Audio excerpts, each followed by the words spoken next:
Big Sills! Welcome aboard. 36 days to the start of training camp. How you doing? 36 days to July 27th. Dude, you better be ready to rock and roll. We are absolutely packed. We're going to veer off the page a little bit, too. Hour number 3, a Philadelphia sports legend, Curt Schilling, is going to join us at 5:30 Eastern time. I love catching up with my friend. I'll tell you what, man. Hey, listen, I don't always agree with Curt Schilling's political views. But what I do love about certain people, if you have a view on something and you have conviction on something, I love that. I don't have to agree with you. But I do love people that have conviction. And his convictions are keeping him out of the Hall of Fame. That's right, JM. He's unapologetic, man. And by the way, he loved being a Philly. He just loved pitching in Philadelphia. Can you imagine this?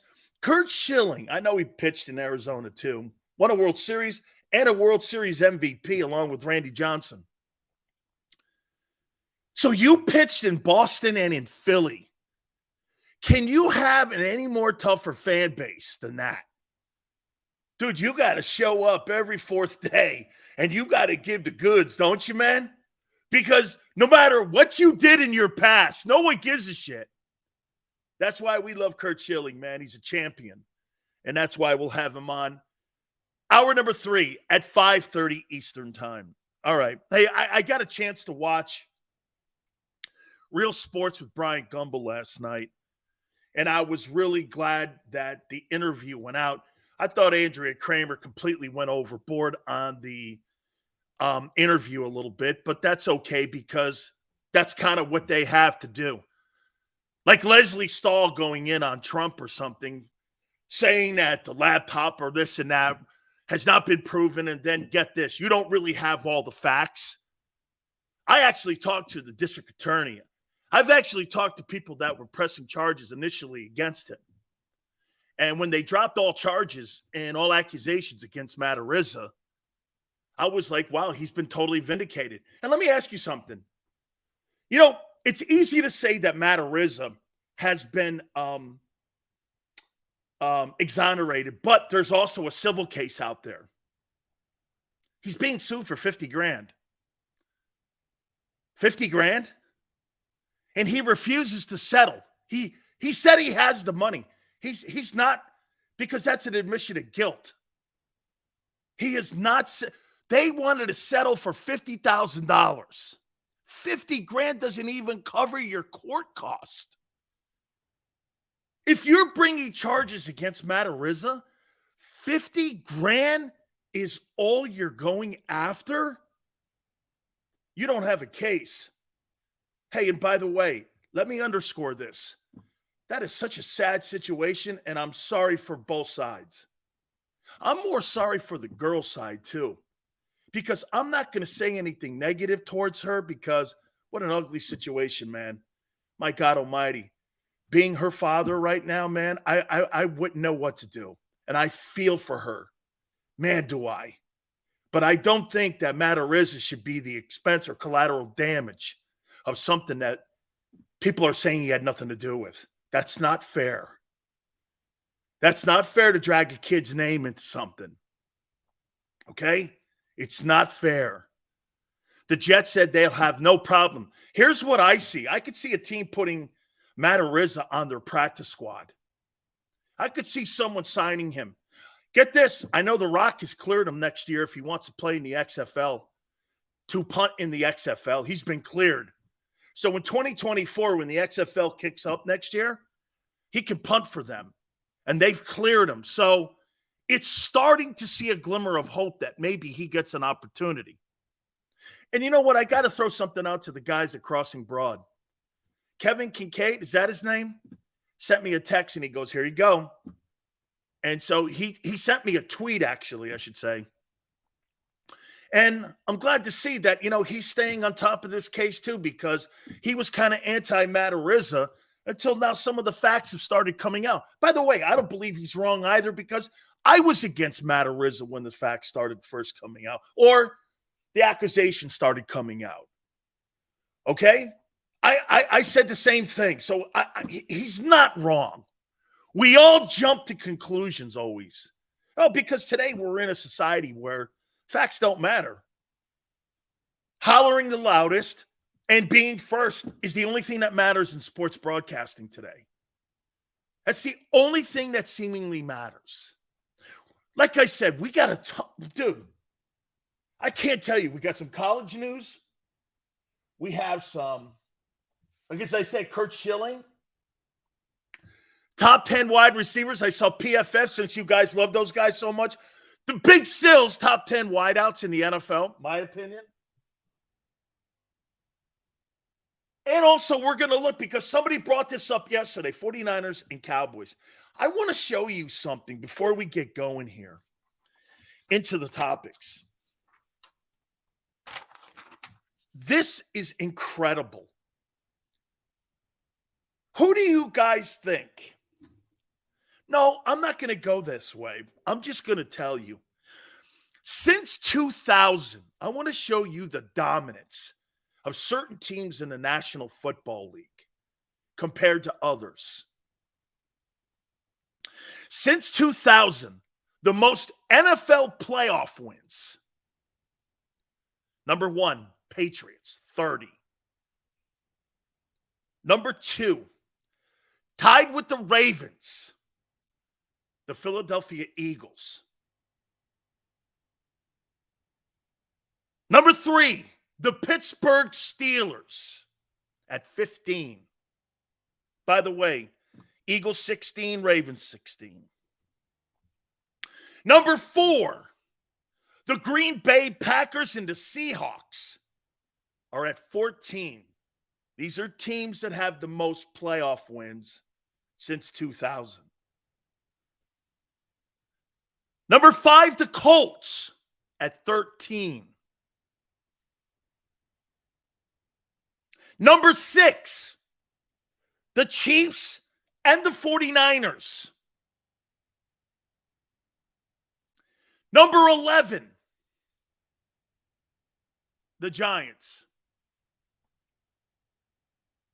Number 8, the Saints and the Rams. These are teams with the most playoff wins since 2000. Number 9, Panthers and Buccaneers at 8. Number 10, the Broncos at 7. Number 11, the Falcons. 6, the Jets. 6. Number 12, the Titans. 5, the Vikings. 5, the Bengals. 5, the Chargers. 5, the stupid-ass Arizona Cardinals. 5. These are teams with the most wins in the playoffs since 2000. 13, the Dallas Cowboys at 4.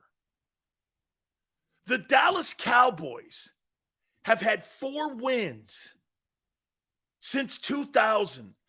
Over 23 years, the Dallas Cowboys have only 4 playoff wins. Tied with the Texans, the Raiders, the Bills. This is incredible. The Jags. Here's who the Cowboys are on the same level with postseason-wise since 2000. The Texans, the Raiders, the Bills, and the Jags. Bears with 3, Washington 1, Miami 1. I'm shocked. Cleveland 1, and of course the Lions have no playoff wins since 2000. Why do we sit here every year and beat the drum of the Dallas Cowboys? What in the world do we sit here and constantly go down that lane that the Cowboys are going to be competitive again? 4 wins. The Eagles have 16. Shit, let me add this up. The Eagles have 16 wins since 2000. Let's see here. Giants, 11.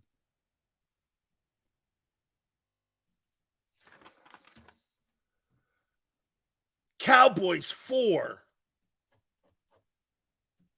Washington, 1. So let me get this right. Combined, the Eagles have as many playoff wins as the Giants, the Cowboys, and Washington have combined. That is unbelievable dominance. The Philadelphia Eagles own the NFC East. They may not have pulled back-to-back NFC East titles like since, what is that, 2004? They own the East. They own it. No team in that division has had the success that the Philadelphia Eagles have had. I get the Eli Super Bowls, understand it. But maybe what we should make more, we put an addendum on what I just said. The consistent, elite dominance of that division resides in Philly. And yet the media looks at you guys like you're always the underdog.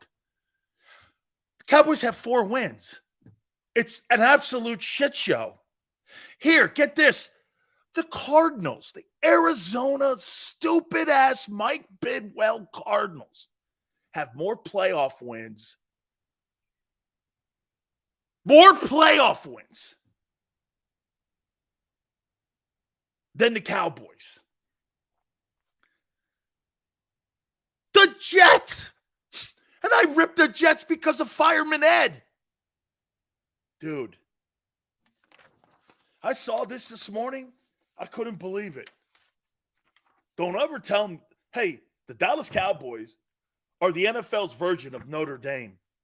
They're the most overhyped team in professional sports in America. The Dallas Cowboys are the most overhyped team in American sports history, maybe. Dude, their best years are in the rearview mirror. You're trying to tell me they're Super Bowl contenders this year? How? And once they get to the playoffs, they're going to be cowboy. They're just going to be normal. Dude, get this. This is not really to shit on the Cowboys. This is to just shit on the media for pubbing these guys. What has Dallas done to raise the value of that football team to make it sound like they're the Patriots? This is crazy. Dude, the Ravens and the Eagles are the most underappreciated football franchises that we have in the NFL. Ravens and Eagles, 16. Of course, the Steelers, too, because they're always the gold standard.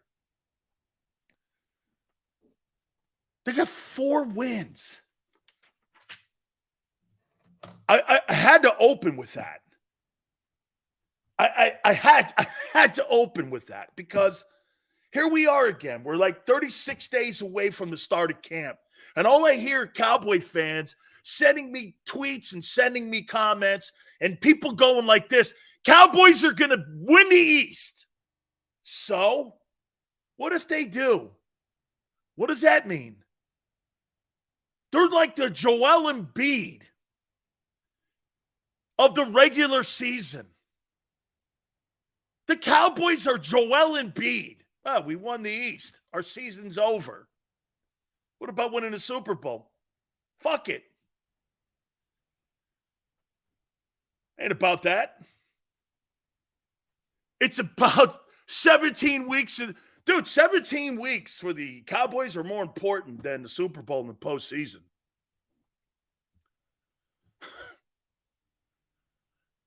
Okay?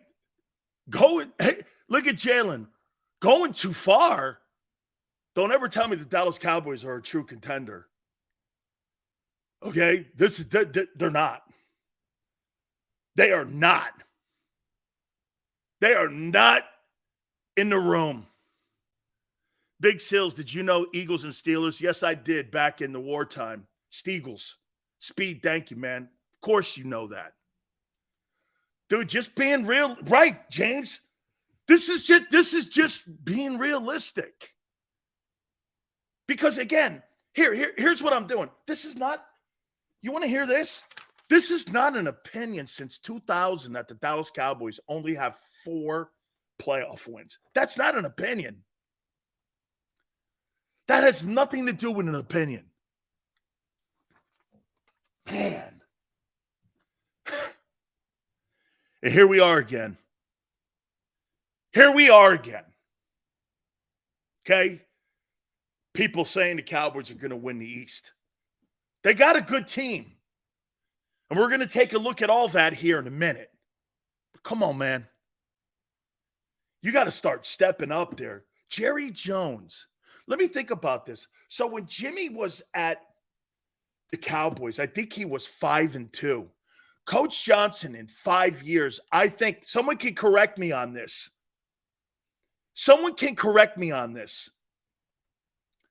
But I think Jimmy in Dallas, I want to say, well, shit, he had to go undefeated in the playoffs 2 years in a row, so that's 6 wins. Dude, Jimmy had to be like 6-2 in Dallas in 5 years. Had to be maybe 7-2, something nutty like that. And Jerry in the last 23 years, going into 23 years, has won 4 playoff games since Johnson left. Man. Do me a favor. Anytime you hear anybody touting Dallas Cowboys as Super Bowl contenders, bring that stat up. Why would I believe you're going to do anything? Why would I believe you're going to do anything? You haven't. This is going to be the different year? Crazy. All right. I'm going to do something today to kind of push my point across the table here.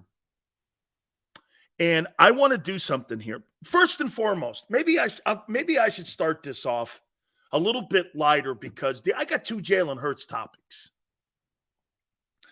Let me do this here. Because somebody brought this up on the program over the last couple days. And it was Gary Cobb. Gary Cobb, when he was on the other day with us, that he said that he thought that Jalen Hurts was ahead of Randall Cunningham. So what I did was I didn't use Jaws because Jaws was first initially drafted by the Dolphins. No, Rams. Was it Dolphins or Rams? I forget. One of those two. Jaworski was not initially an Eagle. He came over to the Eagles. He had already been at another team. Was it the Dolphins? Maybe Jaworski was a Dolphin, and then he went to the Rams later in his career. It's something like that. I think that's how it worked. Okay? So I picked guys that the Eagles have drafted since Randall Cunningham. Okay? Here's Jalen Hurts. Jalen Hurts so far in his 3 years. These are 3 years so far. 3 year starts. Jalen Hurts, 1,040 attempts, 648 completions, 62.3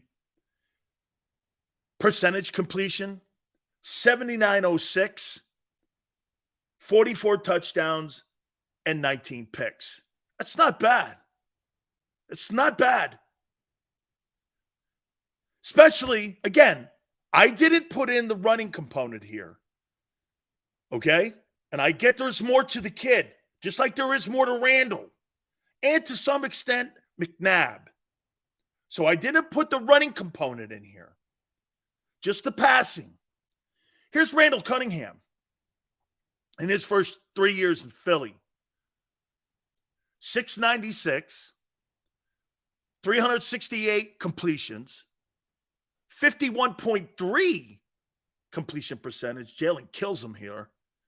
47-25, 32 touchdowns and 28 picks. Hurts clearly has a better start, like Gary said, and where he is right now in his career than what Randall Cunningham. Now, Jalen's getting better coaching. I got all that. I'm just throwing some stats out at you here. And then we're going to debate something here in a minute. Here's McNabb in his first 3 years starting in Philly. 1378, 721 completions, 56.9 percentage in completion percentage.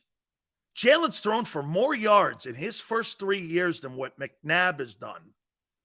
I found that shocking, 75-46. Not by a lot. But Jalen Hurts has thrown for more passing yards than what McNabb did in his first 3 years as an Eagle quarterback. That's pretty impressive. I'll tell you, I was shocked with that number. I was shocked. McNabb has 10 more touchdowns at 54. But here's something to keep an eyeball on. He had 32 turnovers, INTs. Jalen had 19. I don't know. If I were to look at that, I would say Jalen Hurts has had a better 3-year start to his career than what McNabb has had. And McNabb had 2 years in a row where he won 11 games in his first 3 years. Jalen Hurts has had a better start to his career than Donovan McNabb and Randall Cunningham. This is a positive for him. I'm actually shocked. Randall's thrown the ball more, has more completions, wasn't like he wasn't winning his first 3 years, and actually he became a starter sooner. And yet he's thrown for less yards. Dude, Jalen Hurts is not really a prototypical passer. And he's thrown more yards than what I would consider a prolific passer in McNabb. When you guys said, Sills, he's going to pass McNabb one day as the all-time leading yardage guy in passing yards, you might be right. You might be right. Again, the turnovers. Hey, I get the 54 touchdowns to 44 touchdowns. I get that. But the picks is what bugs me. So Jalen's thrown for 10 less touchdowns. McNabb threw 32 interceptions in his first 3 years. Okay? And Hurts threw 19. I'll take Jalen Hurts' touchdown interception ratio over McNabb's any day. Okay? I'll take that. Okay? James, I know JM constantly likes to bring up the Burt Bell Award, but now we're going to go to another Burt Bell winner. He always excludes this. Here's Carson Wentz now. 1,548 attempts, 923 completions, 64.1% completion percentage, 10,153 passing yards, 70 touchdowns, and 28 picks. Carson Wentz has had by far a superior start to his career than what Jalen Hurts has had. Superior. Okay? And because JM likes to bring up the Burt Bell MVP award, Carson Wentz has also won that in 2017. And he did that in his first 3 years too. So, he's got, if you're going to count that for Jalen, you count it for Wentz. He's also an MVP. And he finished second in the other MVP. So, personally, Wentz has had a better start to his career than what Hurts has had. Now, again, to be fair to Jalen, there's a running component here. You just can't dismiss 11 rushing touchdowns and almost 800 yards. I'm not. So, passing-wise, I said he's had a better start. So if you put Jalen's rushing the last 2 years into it, I would have to say it's a toss-up on who's had a better start to their career of 3 years. I think it's a toss-up. But to see where Jalen Hurts is right now, Jalen Hurts has a chance of being better than every single one of these quarterbacks. I'm actually shocked.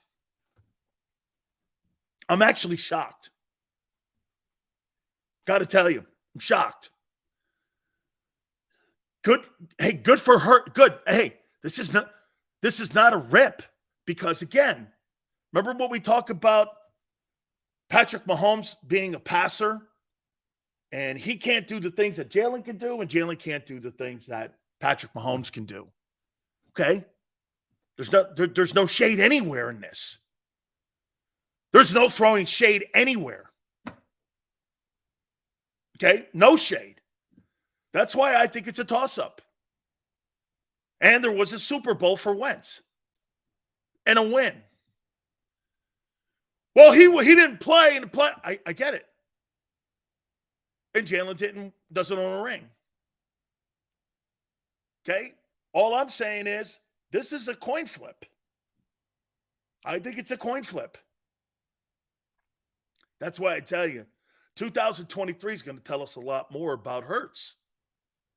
But Jalen Hurts is in a position right now where Carson Wentz was a couple years ago, and Jalen Hurts could become the all-time Philadelphia Eagle passer. And again, I didn't put Jaws in this because he wasn't a homegrown guy. And no disrespect to Jaws, he's also a Burt Bell MVP winner. No disrespect to Jaws at all.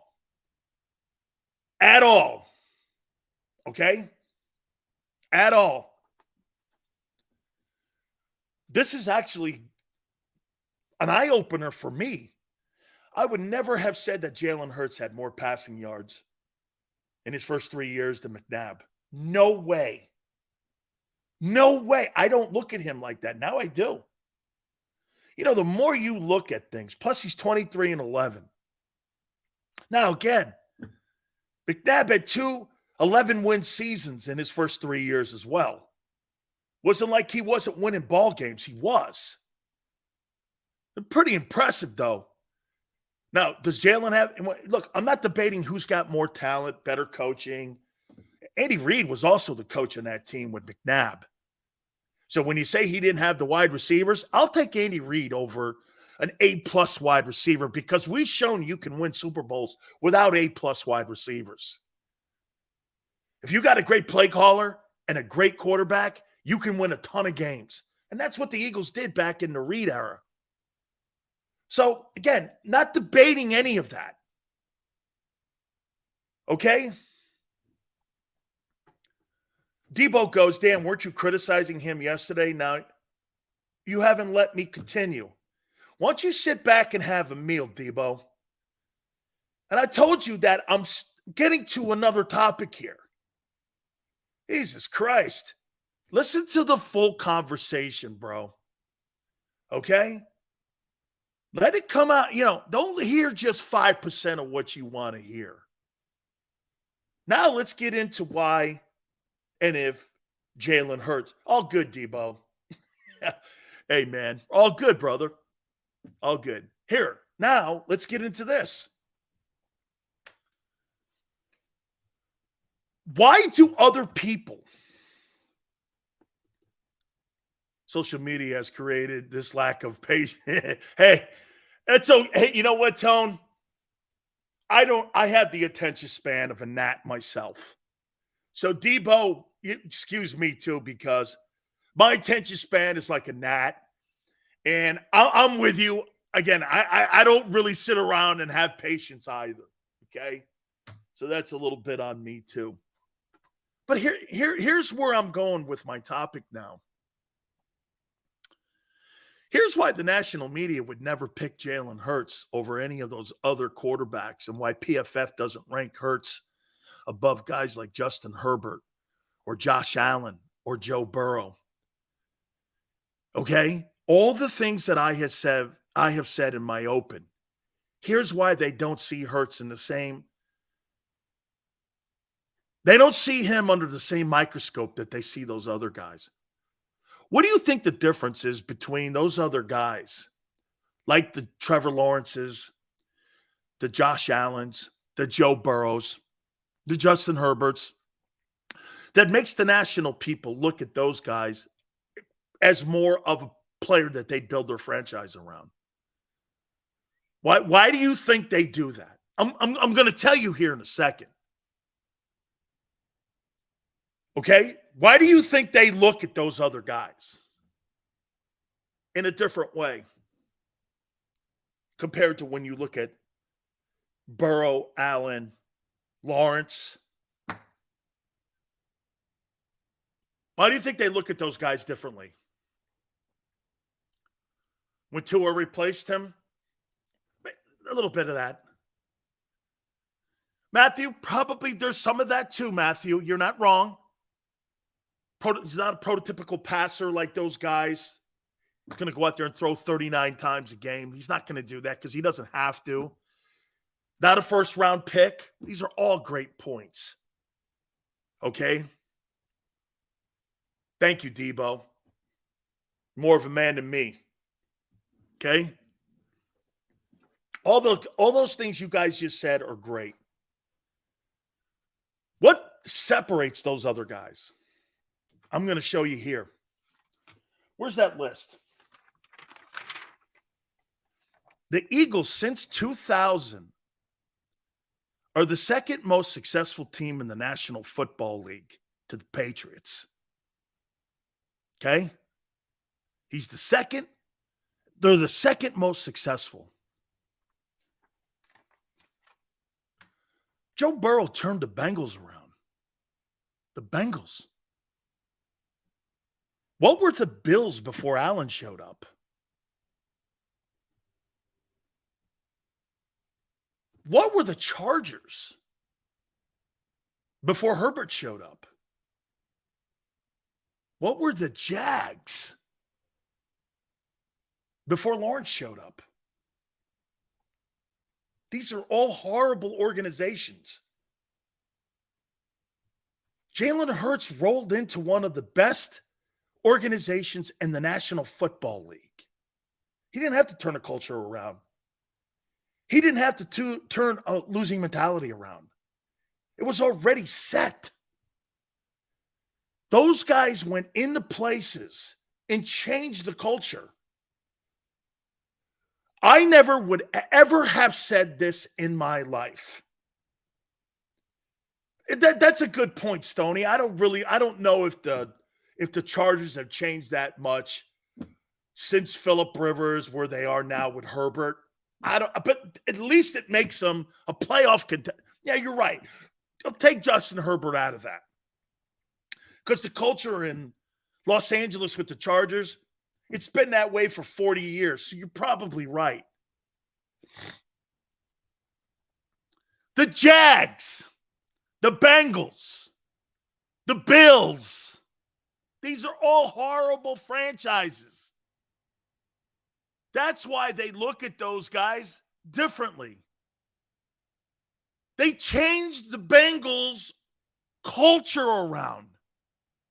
Even Trevor Lawrence is changing the culture around. That's why they look at them different. Their greatness as being a quarterback, Jalen didn't have to do any of that. He rolled right into it. Loaded team, winning franchise.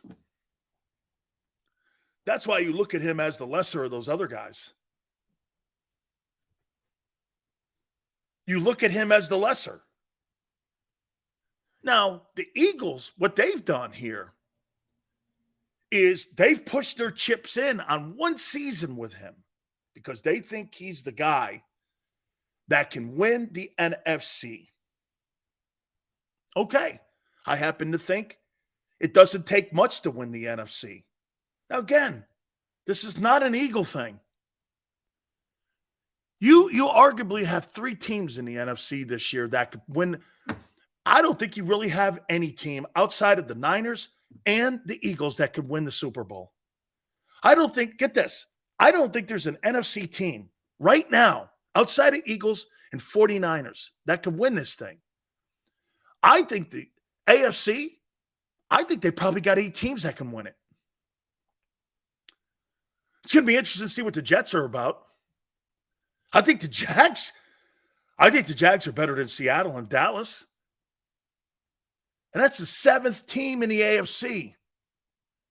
As I pointed out to you the other day, I think one of the reasons that Russell Wilson struggled going to Denver, he got into the big boy league. He moved up to the varsity level because he'd been playing in the JV level for the last 3 years. The NFC is now again, it all goes in cycles. And like I've told you this before, this is not a Jalen Hurts or a Philadelphia Eagle issue. The Eagles can't help. But I want to show you this too. Look at how many NFC teams. Look at how many NFC teams since 2013. Okay. Let me see here. 1, 2, 3, 4, 5, 6, 7, 8, 9. Here's 10. Look how many NFC teams are in this thing here in the top 10 and the most wins since 2013. Eagles at 16. Packers. Remember, Seahawks were a little bit in the AFC in the early 2000s. Then they changed conferences with realignment. Okay? So if you take those out of there, they're down a little outside the top 10. Colts, here. Eagles, 49ers, and Giants. 7 teams in the top 10 are AFC teams.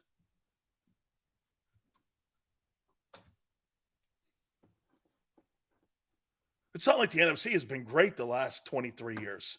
It hasn't. Question, Sills, Tone.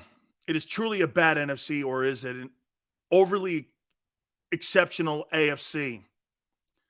Has the AFC ever been this deep with Super Bowl contenders? In the salary cap era, probably not. But back in the day when you had the Raiders and you had the Chiefs and the Dolphins, the Chargers, it was pretty deep then when you didn't have a lot of movement because of free agency. However, since salary cap, here's the problem though, okay? In the AFC, they pay for quarterbacks. In the NFC, they don't have any quarterbacks, so they got better rosters. I think Seattle's got a great roster. 49ers and the Eagles might have the best rosters in the league. You think there's really any team in the AFC that's got better rosters than San Francisco and Philadelphia? Is there a team in the AFC that has a better roster? It doesn't matter, though, once you get to the Super Bowl, when you take on one of those elite quarterbacks. Where would you rank the Eagles in the AFC?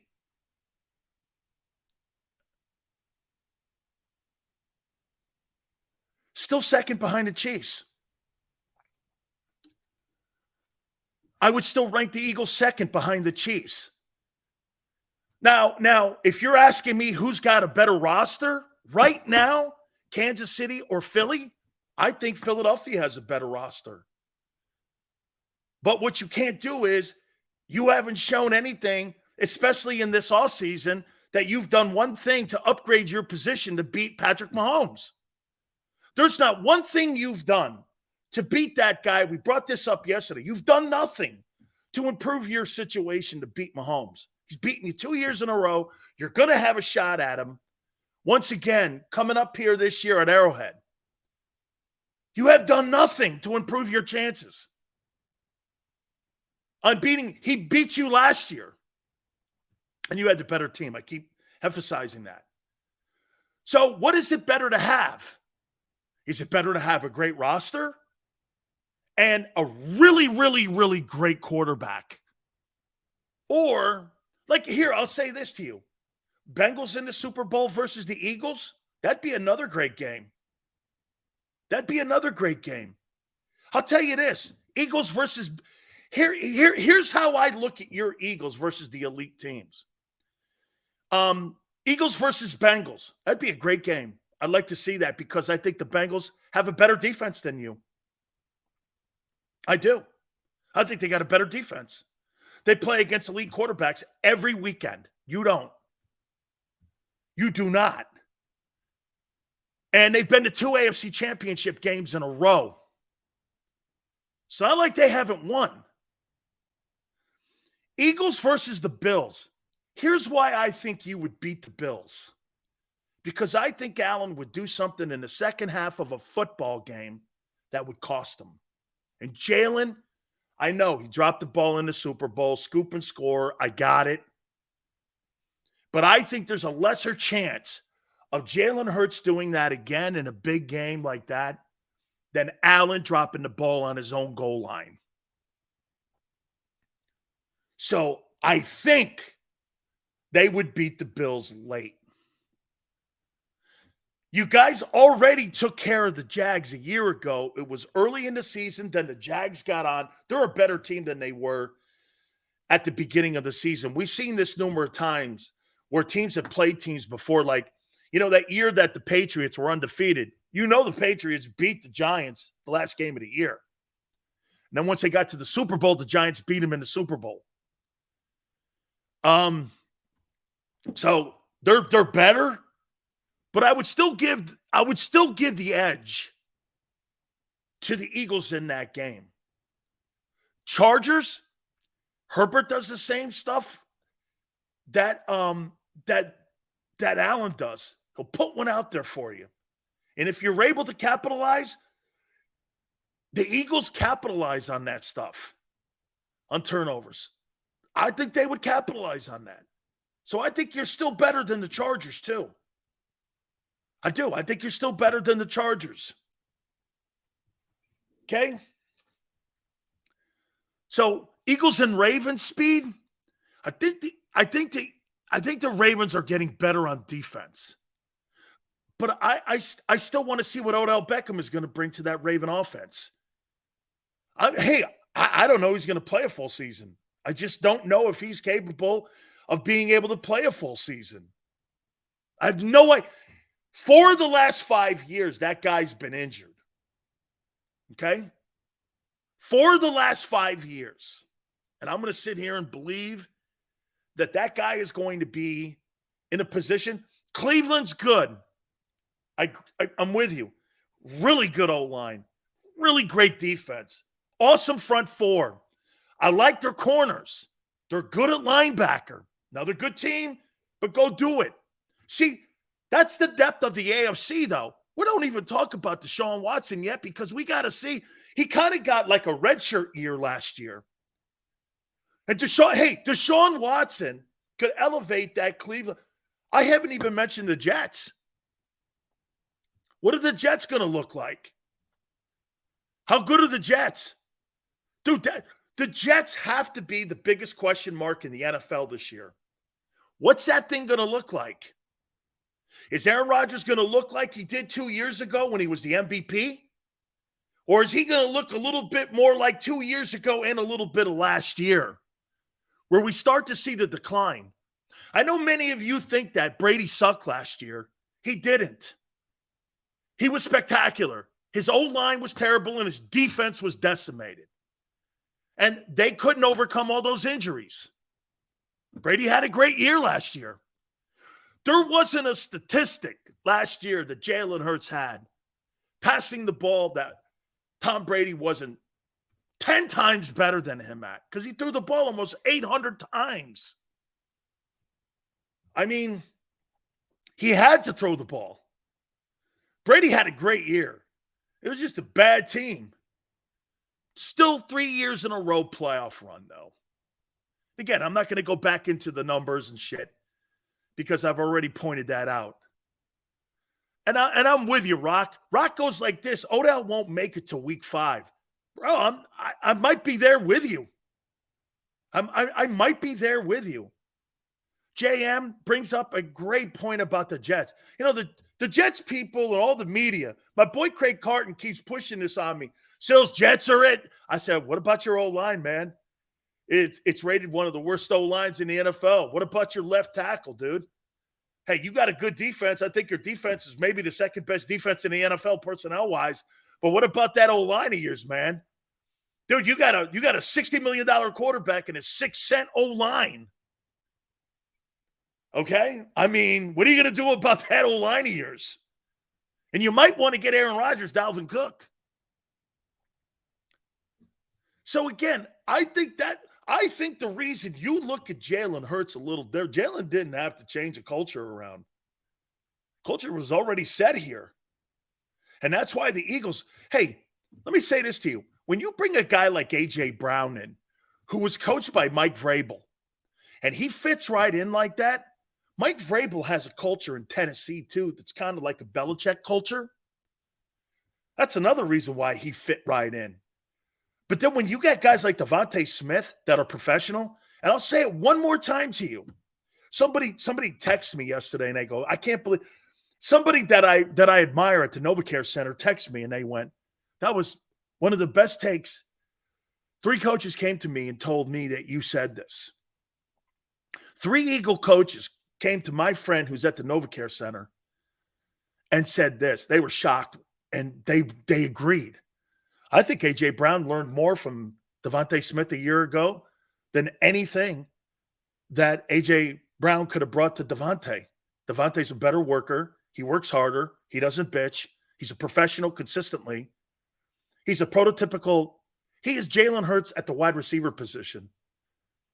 Of the people you have – I'll tell you this, man. That's a pro. In just his second year, he's a pro. The way he does business – and he didn't cry about not getting a catch in game 1 of the season. Dude, I know that I'm giving him slaps on the back for something that's not a big deal. But in today's NFL, that is a big deal. How many times do you see wide receivers crying when they win games and they get limited touches? You see these guys crying all the time. Man, I need to target me more. We won. I know, but we need – dude, get your bank out. Dude, Jalen Hurts acts like Devontae Smith, and Devontae Smith acts like Jalen Hurts. Guys who don't open their faces, do their job, and go to work. That's Belichick and Saban in their ear and in the way that they produce and in the way that they prepare. Just shut up and go to work. Put the work in, go out, and everything will fall in place. Devontae Smith has done a lot. Hey, by the way, Devontae benefited having AJ out there because of the physicality that he is when he catches the ball. I'm not saying he hasn't. But when it comes to preparation and being a pro, Devontae Smith brought more to A.J. Brown. I don't see A.J. Brown being – A.J. Brown goes, I got to be a better wide receiver. Shit, man, you know what Devontae Smith has to work on? Devontae Smith has to work on going to White Castle. Go to White Castle. Eat a pizza. Okay? That's the only thing he's got to work on. Eating a pizza. What does A.J. Brown have to work on? Yeah, when the play's not front side to you, make sure that you're engaged in the play. What would be the advice that you give Devontae Smith? Go eat a pizza. Go have a hoagie. Seriously, go eat a cheesesteak. Have 2 of them on me. I'll buy them. Dude, that's not really coaching. Just go eat a cheesesteak. Yeah, hey, tone goes like this. Smith needs a little Similac. No, he didn't say that. He needs a milkshake. No, hey, oh, he does, man. Dude, just go have a cheesesteak. Cheesesteak and a Coke. That's my advice for Devontae and his preparation for the upcoming season. Dude, the kid's a pro, man. He's very impressive. He's an impressive young man. We're going to look at – you guys wanted me to look at the 49ers schedule. We're going to do that here in a second. Okay? Speed. Big Seals, gabagool. Ben says Devontae Smith will be out of Philly in 4 or 5 years. No, AJ will. They're not getting rid of that guy. Absolutely not. I'm not going to pay AJ Brown $20 million in 4 years. I'm going to pay that kid on the other side $20 million. That's who I'm giving my money to. Yeah, because right now, the contract that AJ Brown has, that'll be Devontae Smith's contract in about 3 years. That'll be his. Okay. We're going to do this now.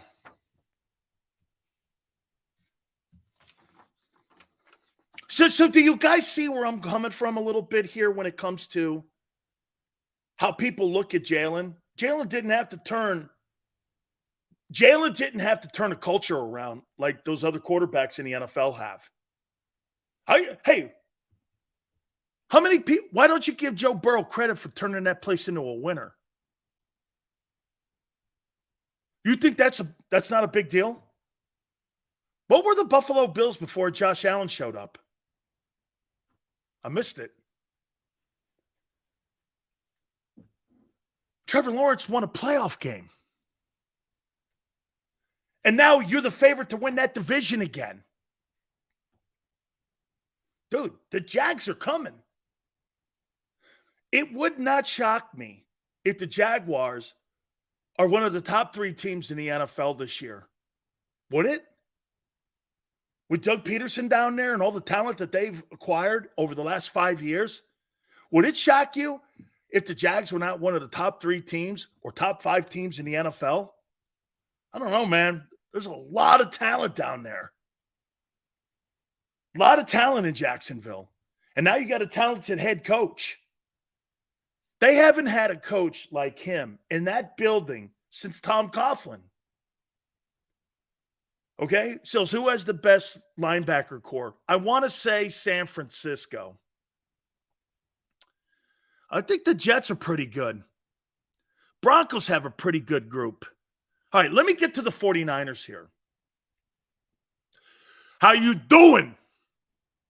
Yeah. Just imagine Burrow on the Eagles. Good night, man. Jesus criminy.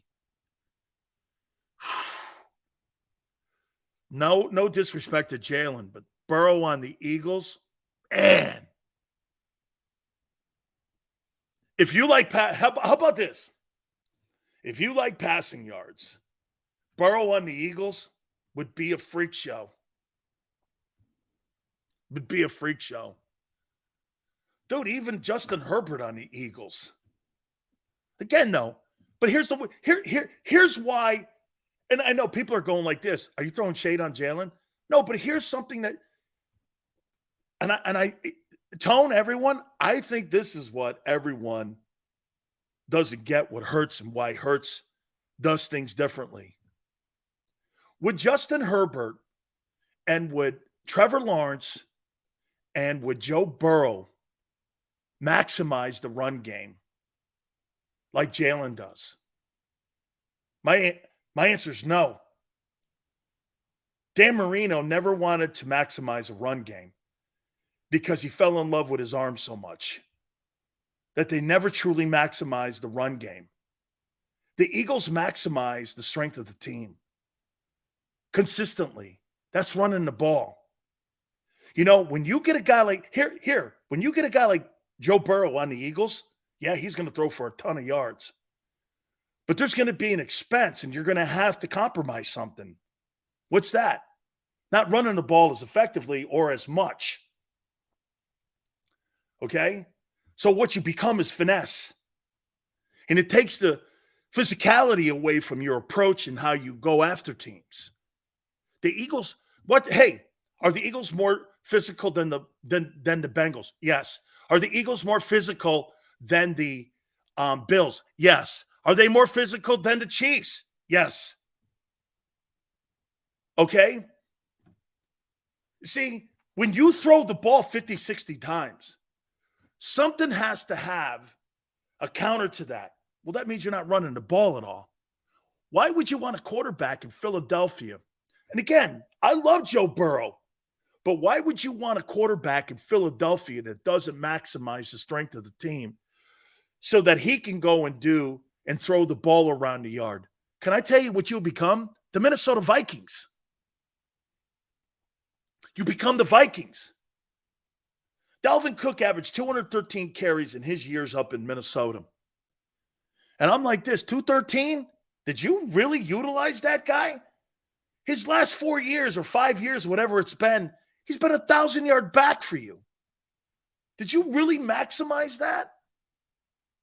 Or did you not? Or did you want to throw the ball to Justin Jefferson? See, there's not a maybe this comes down to this. There's just not enough balance in these other teams. You lose your balance. Is there another team in the NFL, in your opinion, that has the balance that the Eagles have?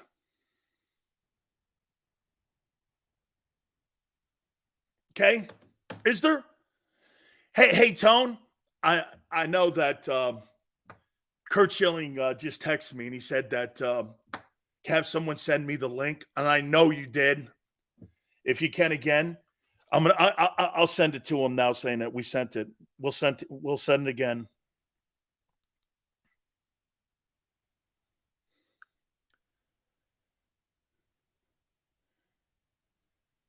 So we'll do it again. Hey, I'm not the most technically sound guy. Send it again.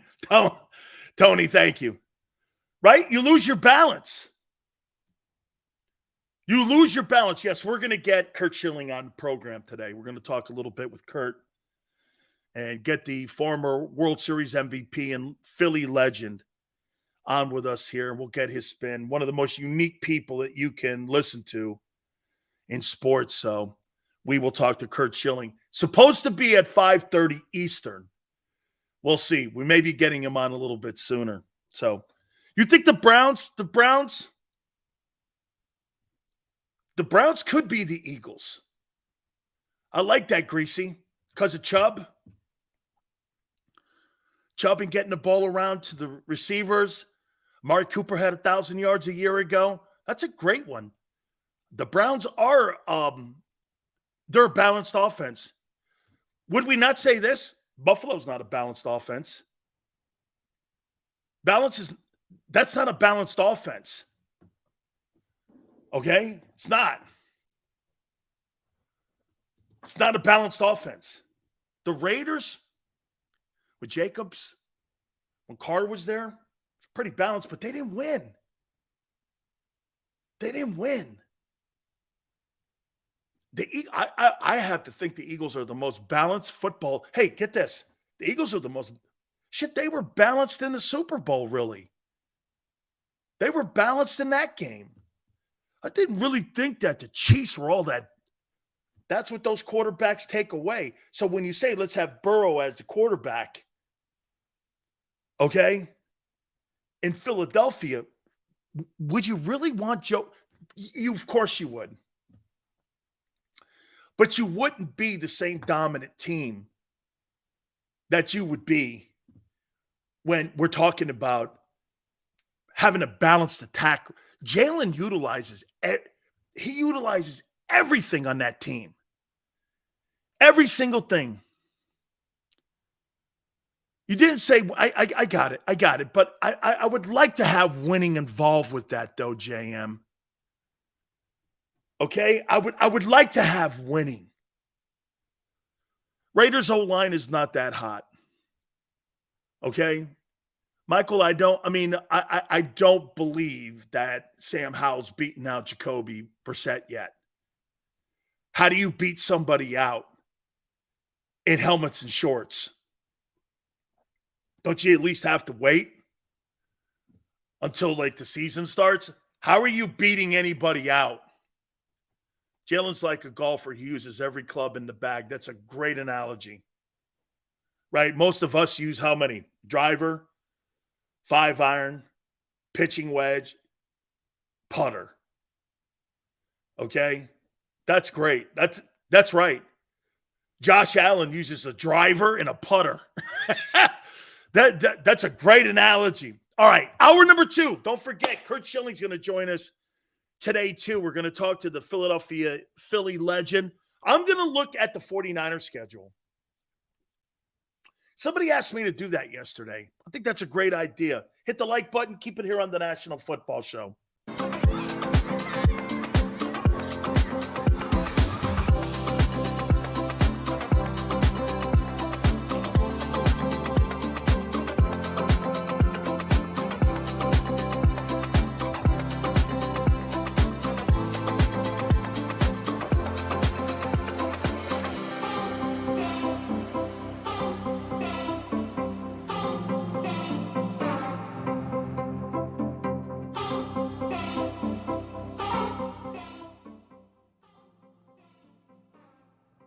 Heading down the shore, have a ball once more.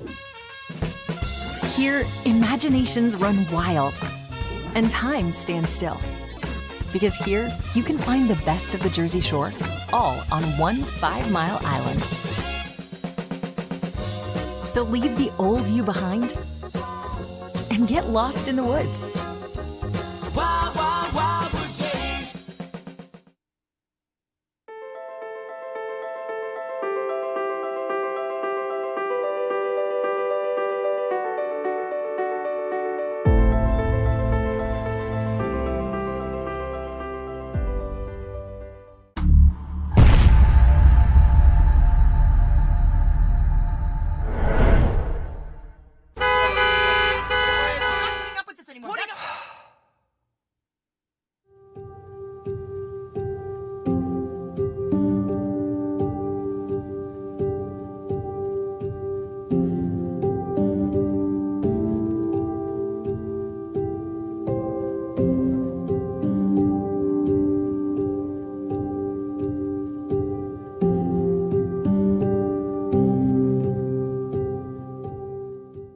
Score and save in southeastern PA and Delaware with Colony Pools this football season, and let the experts close your pool with a custom Merlin safety cover in green for the birds. And if you join our Winter Watch team, we'll give you another 20% off, and Colony Pools will handle it all. Keep your tiles on your pool, not in your pool. Fly with Colony right now, Birds fans. Visit flywithcolony.com. Hi everybody, my name's Jason Lombardi. I'm an inspector at DryTech. At DryTech we offer 3 major services, the first one being basement waterproofing, the second service we offer is foundation and structural repairs, and then the third service that we offer is mold remediation. If you feel you are having a waterproofing issue, give DryTech a call or check us out online.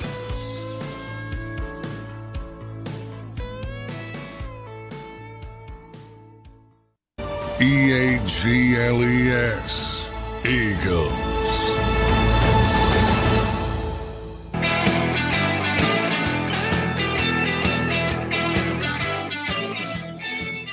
This Tyreek Hill guy needs a little bit of anger management, doesn't he?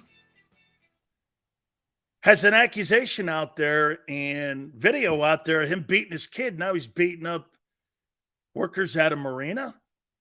Son, you might want to back up a little bit and understand who you are. Again, entitlement doesn't mean NFL. You got to live in the world like everyone else. Just because you have more money and more prestige because you're an NFL wide receiver with the Dolphins, that is shallow on being a man. You might want to grow up, kid. Now I know why the Chiefs had no problem moving off you. You're a kid. Kids act like that, where they don't think there's any consequences. That's how kids act. You think you can beat anybody up, have have no consequences for your actions and just think that someone will fix it for you. It's called entitlement. Or you think you're entitled.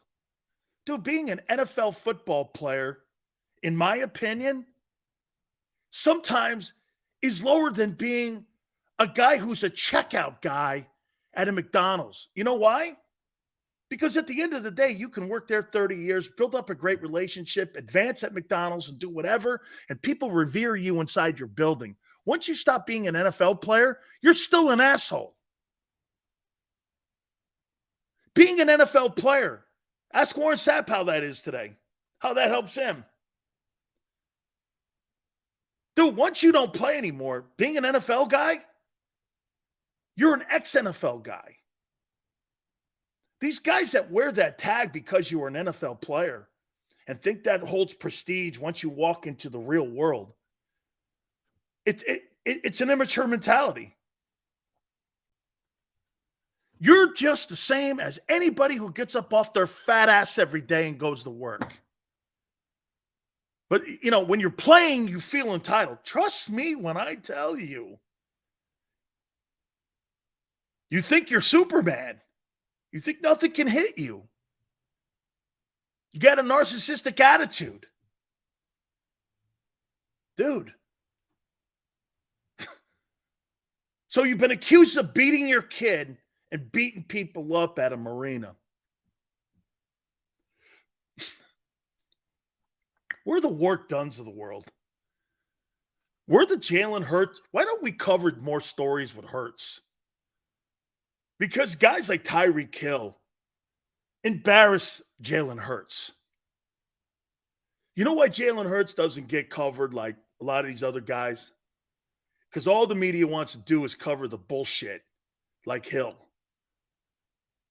Hill's story is like click. What's that? What you call it? Clickbait stuff. Jalen Hurts helping a kid in the community, or Lamar Jackson at a park helping inner city kids. That doesn't move the needle, does it? Guys are truly heroes and impactful in people's lives. We got to cover some hemorrhoid like that guy. You know, somebody asked me yesterday, you make an opinion of somebody. Yeah, I make an opinion of someone's actions. Guy's an asshole. That's asshole stuff. Beating people up. And again, one time you're being accused, hey man, I'm gonna go. You know, who knows what the story? Yeah, but once you're being in a repetitive situation where you're being accused of physical violence in someone else, that's a you thing, dog. Quan goes like this, but you never met him personally. I don't have to. All I have to do is watch what he does in his actions publicly. No, you're right, Quan. He's not an asshole. Those aren't asshole stories. You're right. You're right, Quan. Probably a great dude. That's why the Chiefs wanted to get his ass out of there. Get this. So you probably got rid of him in Kansas City because of character. Okay? Whatever, dude. Whatever you want to hear. Probably got rid of him in Kansas City because of his character. Wasn't his talent. Wasn't his talent. Okay, hey, right. Okay, hey, Quan. Okay, he's not an asshole. He does asshole things. Thank you, Tone. That's a better way to quantify it. Yeah, hey, Quan, he's not an asshole. He just does asshole things. Technically. Oh, man. Technically. Yeah, okay. Oh, man. Hey, I saw one of my favorite Philadelphia guys posted something. And he was being completely, Howard-esque. And he wrote down and he put out there who he thought were the 5 top sports people in Philadelphia. I'm going to kind of change this up a little bit for you here.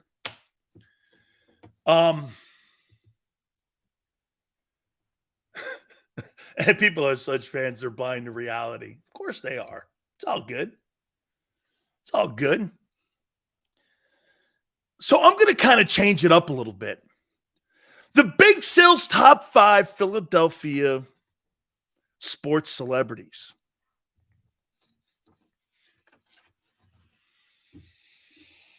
There's really not a lot to choose from. There's really not. Number 1, guy who personifies and has the face of Philadelphia on him is Jalen Hurts. Jalen Hurts, you know, I'm trying to think, you know, Cal Ripken, he personified Baltimore. When I think of Baltimore, I think of Cal Ripken. When you think of the Yankees, who do you think of? First name that comes to mind when you think of the Yankees. Yankees. First guy that comes to mind when you think of the Yankees.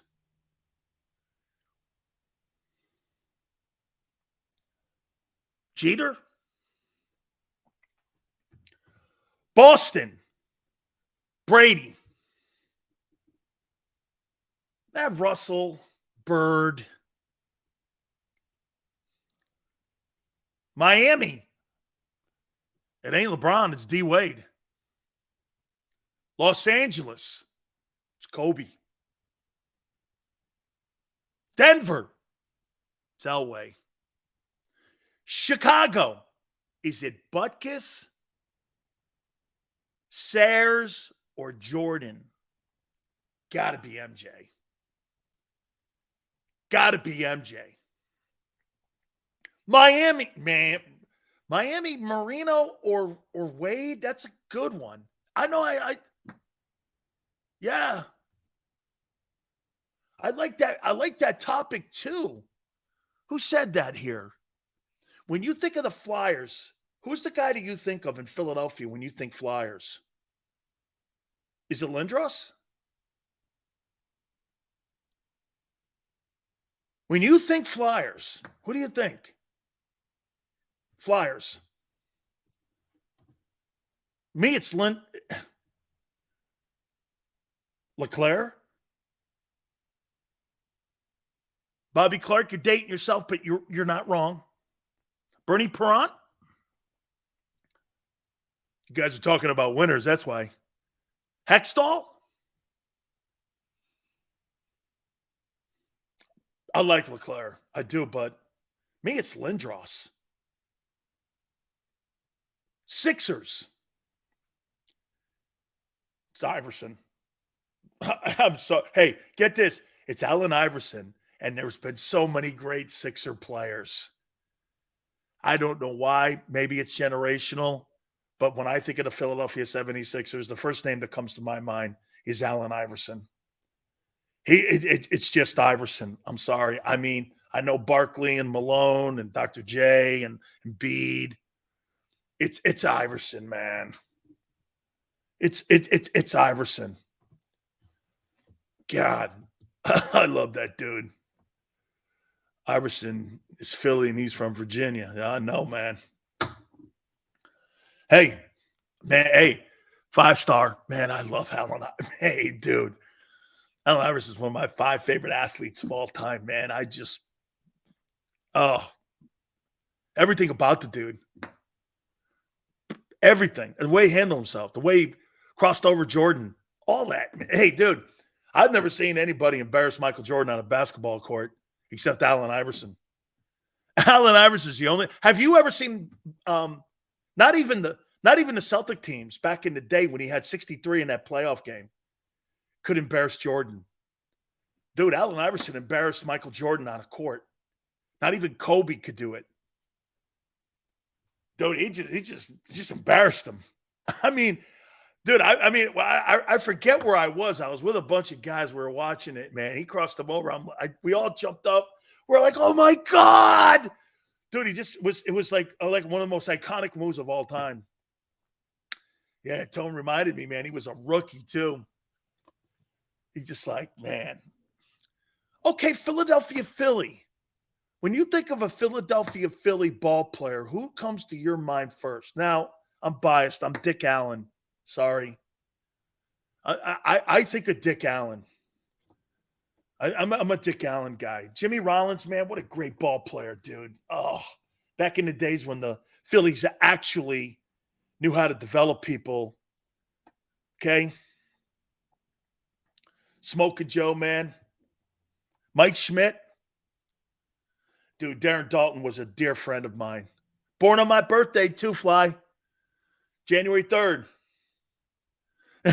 Quan goes, Dick Allen, who's dating themselves now. I've showed you the ball. Come on, man. I've showed you the ball before. Dick Allen, come on, man. Okay, Dick Allen's my favorite player, dog. He signed that for me. Terry Francona.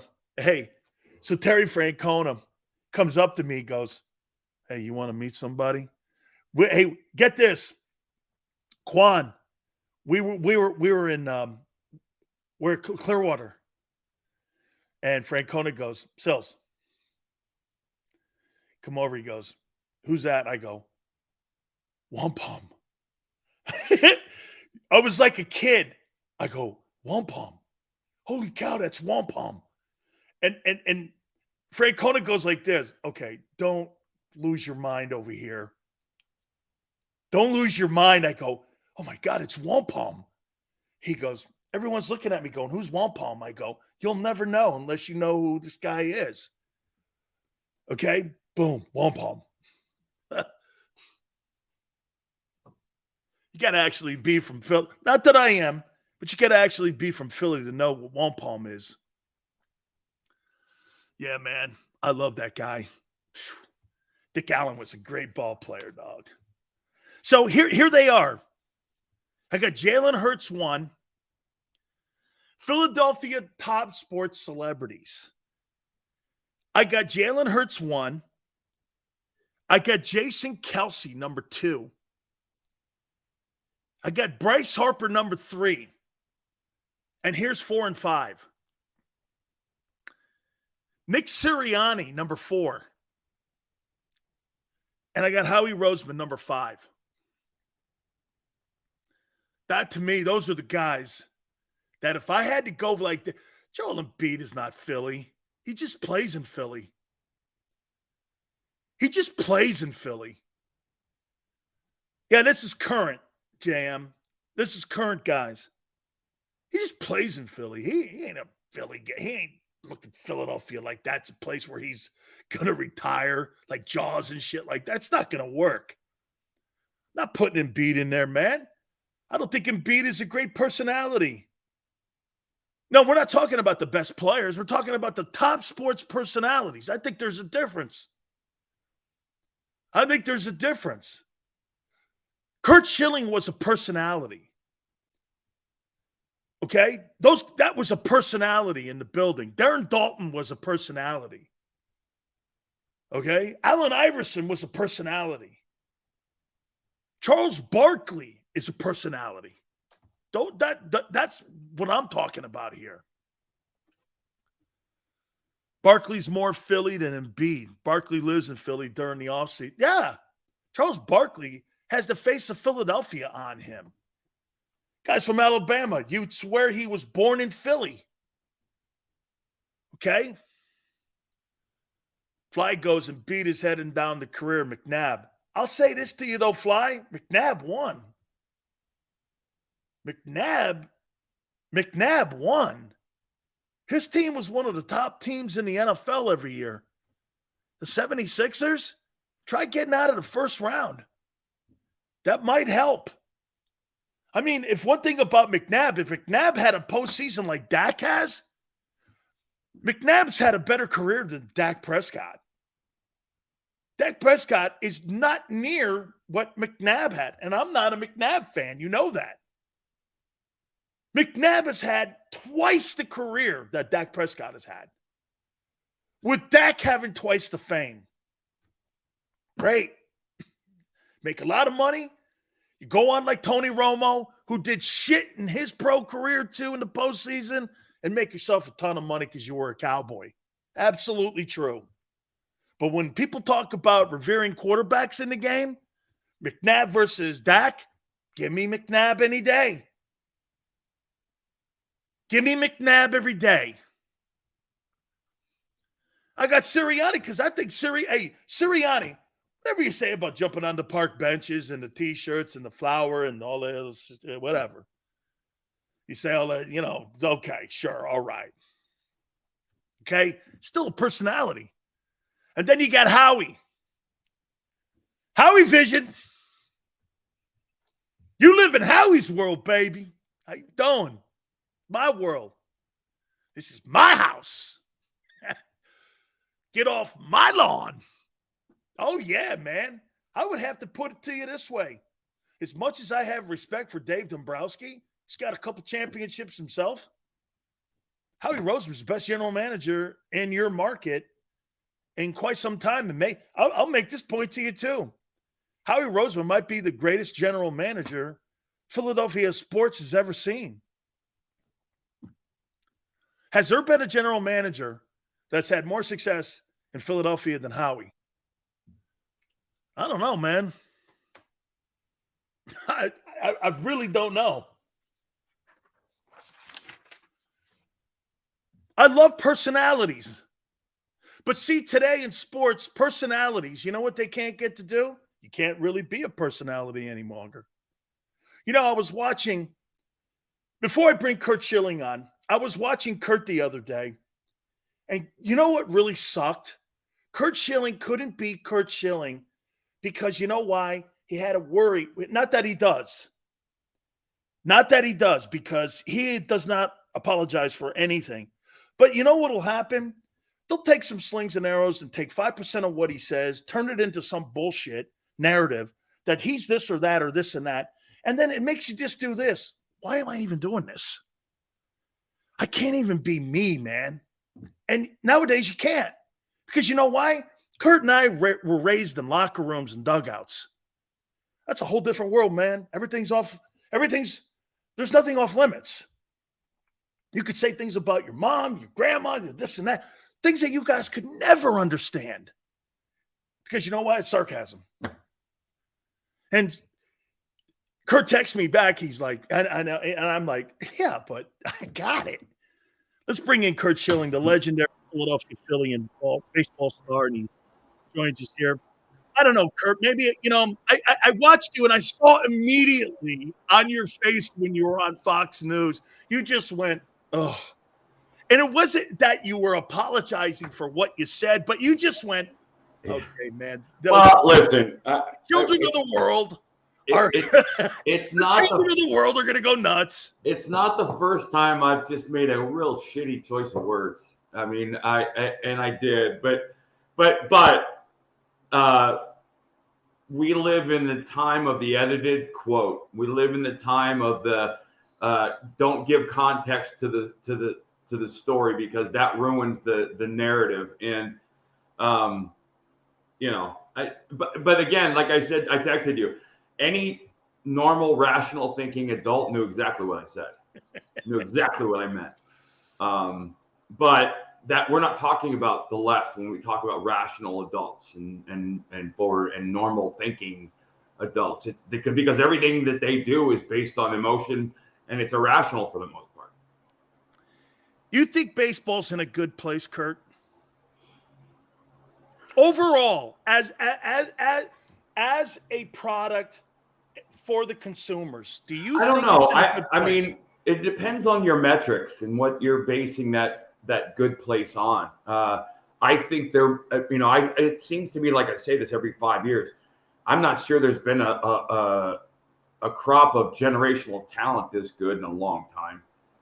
There are a lot of players who I'd pay the ticket price to sit and watch, from Adley Rutschman to Spencer Strider to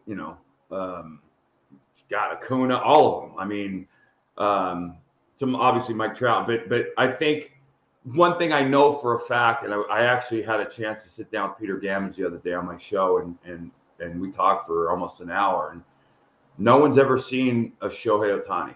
Oh my God! And baseball's never seen him. He's better than Babe Ruth by far. Babe Ruth didn't pitch and hit at the same time. It overlapped a little bit, but there was never a time when he was an everyday player and a pitcher to this degree. And I've said that I think Mike Trout will be the best baseball player anyone alive ever sees. I think he might be the best hitter than anybody ever sees. He might be the best combination deep position player hitter. But are you okay with the strikeouts though, Kurt? No, well, they're cheap now. They're not worth what they used to be worth.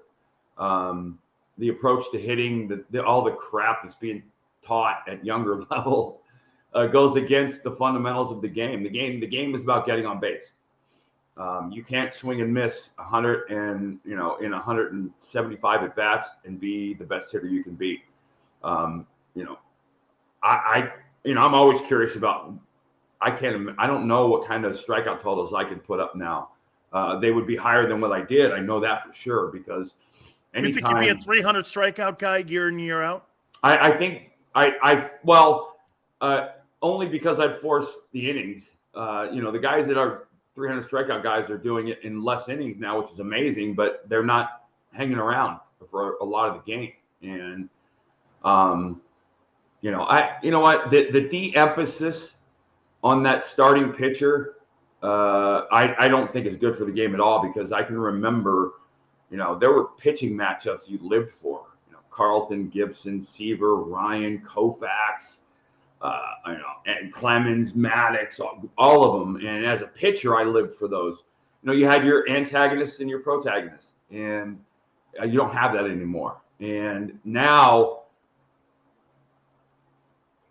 I don't know that you'll ever have a situation like you had with RJ and I in Arizona, in the sense that, you go into a postseason series and, oh my God, you have to look out for Scherzer and Verlander. Well, you have to compete with them for about 14 innings, maybe, because they're not going 9, and that it's just a different mindset. And I think in many ways, it's a far easier time to pitch in the big leagues from an approach and perspective. Listen, if I had to prepare to get 18 outs a night, my God, I was preparing to get 27. I was preparing to face the Jeters and the guys at the top lineup 4 times.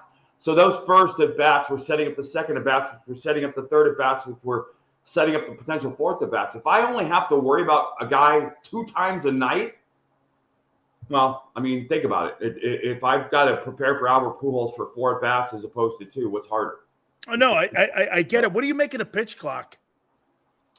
I was wrong, very wrong about it. I thought it was going to be a much bigger deal for the hitters, and I think it is, than it was for the pitchers. Mainly because good pitchers work fast anyway. But I mean, proof's in the pudding, right? Games are half hour shorter. I don't know that means more people are watching them. Maybe more people are watching them longer. But it's worked. It's shortened the game time. I don't know if it's had where it's going to really, I think, have an impact is, and I said this, with the pitch clock, you would have had no Kirk Gibson moment. You wouldn't have had Joe Carter's at bat. You wouldn't have had Carlton Fisk's at bat. Because if you go back and play those out, you wouldn't have had a Gonzalez versus Mariano Rivera bet, because every pitch was more than 20 seconds. That's what made them moments, was the drawn out, the drama over the Kirk Gibson at bat. Those don't have, I mean, you'll still have iconic moments, but there won't be anything like, I can remember the Gibson at bat with Vin Scully, and part of and then Joe Buck had some other ones, but those moments are changing and they're gone. There is no drama and suspense, and I don't know if that's going to be a good thing. Yeah. So again, like you said, late inning heroics with all that. Again, too, because I've watched it. It seems like some of the pitchers and some of the Philly pitchers too look like they're struggling with it. And I want to get your thoughts on the 2023 Phillies. I say this at the beginning of the year. It looks like they're kind of picking up their stride a little bit now. But Kurt, is there such a thing as just being a one-year wonder where all the things that went right for you last year, all of a sudden the next year you're not winning late inning games. Right. Your bullpen's not late being effective. Your starters are not going long enough. You're wearing it out, and you're giving up runners on base, and you're not scoring guys across the dish. Is that kind of a little bit what we're seeing with this version this year? Well, I think, obviously they've been hit by the injury bug in a multitude of ways, but 162 games is the ultimate test. They're too talented, top to bottom roster-wise, I think, to not give it a go. Now with the expanded playoff format, honestly, I just want to get in. If I have a couple starters, you have a Wheeler and a Nola, just get in. And so, I don't think it to the effect of the NHL where the playoffs are a second season. Baseball isn't. And when you play, I don't know that it's cheap in the playoffs by expanding them. I think it makes it less of a challenge to make it, obviously. But the defensive argument for that is that more cities have more interest for longer parts of the season, and that's a good thing. I think it also spices up the deadline a lot. Although the problem now is we're getting to a potential where the salary structures are making everybody immovable, except for the rare player. But I think the Philly, let's be clear, they're in a good division. The Marlins are shocking everybody, as are the Orioles, and as are the Reds, and as are the Diamondbacks. That's that influx of young talent. I think Corbin Carroll might be one of the 5 best players of the last 50 years. And he's, what do you get, $111 million deal? He's got after having about 5 at bats. Yeah. But he's living up to the hype, and it's a fascinating story. Anyway, when you looked at the schedule preseason, and one of the things that I thought was going to benefit the Phillies was the going to a balanced schedule. You no longer have the Braves 19 times. You've got before the year you got the Reds instead of the Braves, which was a good thing. Turns out now they might have the best player in baseball in this kid, Diaz. And so the schedule's not what I thought it would be. It's impacting teams differently. I feel sad for the people in Kansas City and Oakland. But for the most part, everybody else is having a decent season. You look at these divisions from the AL East, which, again, my wife placed a futures bet before the season on the Baltimore Orioles to make the playoffs and win the World Series. And she's going to win a lot of money. They're really, really good. And I think Adley Rutschman is Joe Mauer with power. Kurt, I covered the Rays for like 12 years when I had my show in Tampa. And I got a chance to know Andrew Silverman and all them, Andrew Friedman and all them guys who, once they bought the team from the Moley and them guys, I got to tell you, man, I don't know how a team with a $68 million payroll every single year beats teams with $200 million payrolls in the American League East like they do. And Joe Madden told me this, and maybe this is part of the problem with the Phillies a little bit. Man, their Durham AAA club, they roll out talent, and their minor league system has been spectacular every single year since they've had ownership of that team. Is that one of the things you think that hurts the Phillies, is that their minor league system absolutely is just nowhere now? It makes me think that the Rays need to move to a city like Nashville, because they should. Can you imagine that group of people? It was like Theo going to Boston. Yeah. You give a guy like Billy Beane a $200 million payroll. The Rays are just better at putting a roster together. They're better at drafting. They're better at all of the player development, all those things. In many ways, I look at the Braves like I looked at the Cardinals for 20, 30, 40 years. They just make baseball players. And it's not that they're creating prospects. It's like when their prospects come up, it's like Wander Franco. They're 5-star, 5-tool, top 10 in the big leagues, and they have multiple kinds of guys like that. I think there's a philosophy that Theo mentioned to me a long time ago, that I agree with. And that is that when you're hemmed in by payroll, generally you draft your hitting and you buy your pitching, because pitching is such a hit and miss endeavor that you spend a lot of money on the Mark Appels of the world, and you end up, that money ends up going out the window. And look at the Braves. To your point, the Yeah. Braves invest. John Sherrills told me years ago, Kurt, that he invests almost all their draft equity in arms. Yeah, well, there's two philosophies to that, right? If you have a play, and I think it speaks to, you got to know your people, and that's more than just your players. Know what your strengths are in the minor leagues. If you have which the Braves do, if you have level after level of outstanding pitching coaching, then and you have one organizational wide approach that the day this kid comes in from the draft, he's taught to pitch a certain way, that the same way they teach him to pitch in the big leagues. And it's the same way with teaching these guys the Tampa Bay Ray way, whatever that might be. I've always found that stuff to be wildly successful. But the fact of the matter is, the Rays draft better than everybody. They build rosters better. And I think you're seeing with this new game that's being played now, you're seeing in the 26-man roster and all the things that go with that.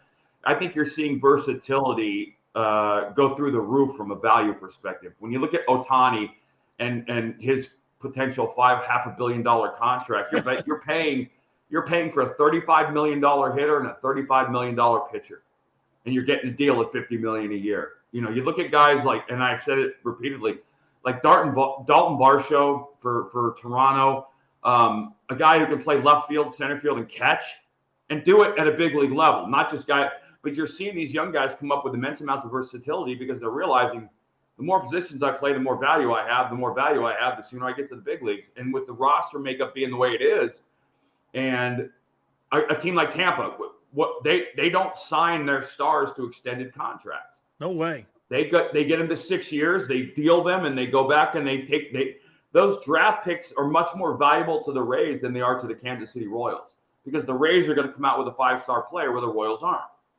And so they value things differently. And I think when you look at it, it's always been a constant.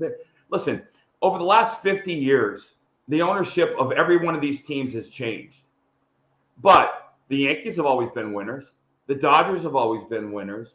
When you look at a bad team and you look at an organization like the Mets under the Wilpons, they were bad for 30, 40 years, and the roster turned over every year. The coaches changed every other year, but the only thing that stayed consistent was the ownership. And when you have bad owners, look at what the Angelos family did to the Orioles. I mean, he ruined a baseball franchise in a city that worshipped its team. Fortunately, they're coming back. But ownership, it has an immense amount to do with longevity in being good and bad. You look at Oakland, for that should be a big market. I mean, Oakland is now a cesspool. Unfortunately, the city has turned into a nightmare. City officials have destroyed the Golden State Warriors had to move out. The Raiders moved out. Yeah. Now the A's are getting pushed out because California does not want to build them, nor will they build sports franchise a stadium. They're not going to use taxpayer money because you know what? I mean, I got to pay $80 for gasoline. But the taxpayer in California doesn't have any money left. That's right. And I say that jokingly, and I kind of half-heartedly laugh at it, but it's true. Gavin Newsom has ruined that state. And it's sad because they have bogarted the good weather. It's 72 degrees every day in California, and it's a great place to live, but it's not. And it's you're seeing so little come out of California from a walking the streets of San Francisco, and what a beautiful, unbelievable city it is with the trolley cars. No, it's a cesspool. It's turned into a cesspool. That whole place has, and their solution is to bring more illegal immigrants and raise taxes, that's why you're seeing people exit. The exodus from California is far, far more significant than any state in the country, and for all the right reasons. Absolutely. Kurt, Rob Thompson, are you a fan? Yeah, I'm generally never not a fan, except for coaches that make it about themselves. I'm not a big fan of the guys like Bobby Valentine, where Bobby was a lot of Bobby's career, it was about Bobby. guys who think they're bigger than the game or who think they can remake this head coach here at Tennessee. They've been phenomenal. They failed back-to-back years with teams that probably should have been in the World Series championship game. But you watch them, and I think players are a manifestation of the manager in many, many cases, much less so in the big leagues now because the managers are shrinking back from the on-the-field impact that they used to have. But I've never not been a fan of a manager, except for the guys, like I said, who make the story. The guy who says, the college guy who says, I've never beaten Wake Forest. Well, of course you haven't. You're not a player. You don't beat Wake Forest. Your team does. You hear high school coaches say stuff like that. It's like, no, you don't beat anybody. If you're going to take the credit when your team, gets its ass kicked, and you have to, or if you're going to give the players the credit when they win, you can't take away the credit when they lose. It's the players. And so, yeah, I'm all right with that. And I think he's got an immensely talented team. Listen, they got off to a tough start. Nola and Wheeler were nowhere. I still am on the train that the Zach Wheeler trade to Philadelphia was one of the biggest free agent moves in the last 5-8 years. I said it when it happened. I've been in love with that guy ever since. Just an army. He reminds me a little bit of, in many ways, the guy I saw who I thought had the best arm I ever saw was A.J. Burnett. But with command of the strike zone. I think the only thing that's made me You think that's what really enticed Dombrowski is kind of he saw the same thing that you saw? Because Dombrowski was around Burnett, obviously down in Miami when he was down there. So that's probably what attracted him, right, Kurt, to that? Well, I think so. Listen, I know one thing better, I think, than anybody alive, and that's pitching. I can watch a guy throw to a hitter, much less an inning, and tell you a lot about what I'm looking at. When I see a guy, and I've been wrong every now and then. I mean, I was involved with some big league teams during the draft, 10, 15 years ago, 5, 10, 15 years ago. And I remember my draft report on Chris Sale. I was one of the few guys that was down. I said, listen, this guy, he's funky. Everything looks weird. It's kind of Randy Johnson-like, and, it's electric stuff, but I think he's going to have a significant issue staying healthy. And, he had a Hall of Fame start to his career, and he was, I think they got the value out of him, the team that drafted him, but he's had the situation in Boston has been a nightmare. But I know pitching, and I know when I see guys, when Kevin Gausman, I had a chance to run into him and when Buck was in Baltimore and meet with him and talk with him and showed him the split and love the arm. But the one thing I can't do is I can't talk to these guys. So I don't know what their makeup is like. I can tell a lot from watching them pitch. I have a problem with any starting pitcher that comes out before the 8th or 9th inning tipping their cap. Because I was taught a different way, and I don't blame them. Listen, when you sign Jacob deGrom to a $185 million contract, your goal is to get 30-some starts out of him. You do that however you have to do that. If you have to do that in 5-inning chunks, so be it. But and listen, Jacob deGrom was one of my favorite pitchers in the world. I think dominant when he was dominant, he was every bit as good as Pedro 2000, which I think absolutely. Absolutely. He might even have better stuff. He threw a wow. He had command of the strike zone, I think, like I did, but he had 4 wipeout pitches. But I bet before the season, I bet the over-under, and I took the under of 20 starts. I just did not think there was any way physically this kid can do it. His body is not conditioned to hold up, and it's not his fault. I was devastated to see the second Tommy John, because this is a guy that baseball needs on the mound. And I know what it feels like to be doing that press conference that baseball's not in your future for the next 6, 12, 18 months. God, Kurt, that just must suck. And well, you know what? To put it in perspective, it's like you go to off-season, the off-season mandatory offseason workouts in football, and your number one wide receiver blows his Achilles tendon out in the first walkthrough.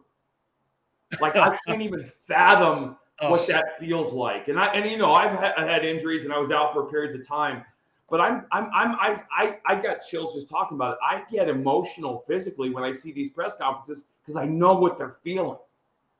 Now, I know the other side. I know the other side of coming out being better than I was when I went in. But you're talking about a second Tommy John for a guy that was, I think he could have had a Koufaxian career, still could, and get to the Hall of Fame on 6 or 7 good years because his numbers would be so far beyond anything anybody's Kurt, ever done. let me say this to you here, and I think this comes down to the fact that these guys just are not prepared like you guys were. Do you understand, Kurt, that your 200 wins is probably going to be the benchmark now in baseball for guys when they retire? Because nobody's getting to 300 wins. Well, no one. I agree. Especially now with the opener, right? Right. Now Well, Dwight Evans probably the last 300 game winner that we'll ever see in baseball. So that accentuates your numbers even more so that you're a 200 plus. We may never see another 200 win guy again. Right. Well, here's the thing. Again, I don't blame the pitchers. Because it's like I said, when you draft a kid and you give him $7 million, that means nothing if this kid doesn't get to the big leagues. So you protect him, you coddle him, and you get him into a big league uniform as fast as possible. And if I was going to write out, Dan, if I was going to write out a process by which you could screw a kid in the worst possible way, it would be that one. Coddle him in the minor leagues. Don't ever let him go past the 5th or 6th inning. Don't ever let him hit 100 pitches. And then here's the problem. You can't, and I'll use a football analogy in just a second. You can't ask a pitcher to do something for the first time in the big leagues. You couldn't ask a college football player to go through off-season workouts and have his first helmet pads be opening night in the NFL season. No way. You physically couldn't handle it. And it's the same thing with pitchers and with hitters to some degree. If I had close to, I think I had over 600 innings in the minor leagues, but I was only in the minor leagues 86, 87, 88, parts of 89 and 90. So it was still fast, and I was 23, 24, and the Orioles did it right. They were always about maturation and bringing their pitchers up a certain way. But I had probably 20 complete games in the minor leagues. I had a 200 inning season in AA combined. So when I got to the big leagues and I was in the 8th inning with a runner on third in a 1-run game and 1 out and a big hitter at the plate, I'd been there before. I pitched in that scenario before. And Johnny Padres is one of the reasons why I think it's very hard to be a good pitching coach and teach game situations if you haven't ever done it. Padres threw a shutout in Game 7 of the World Series in 1955 against the New York Yankees. One of the greatest efforts ever by a Brooklyn Dodger. It was kind of ironic that our career paths followed very similar path. But Johnny could tell me what it's like to break out your third pitch in the 9th inning of a game where everything's on the line. And so I had the adrenaline. Same thing again.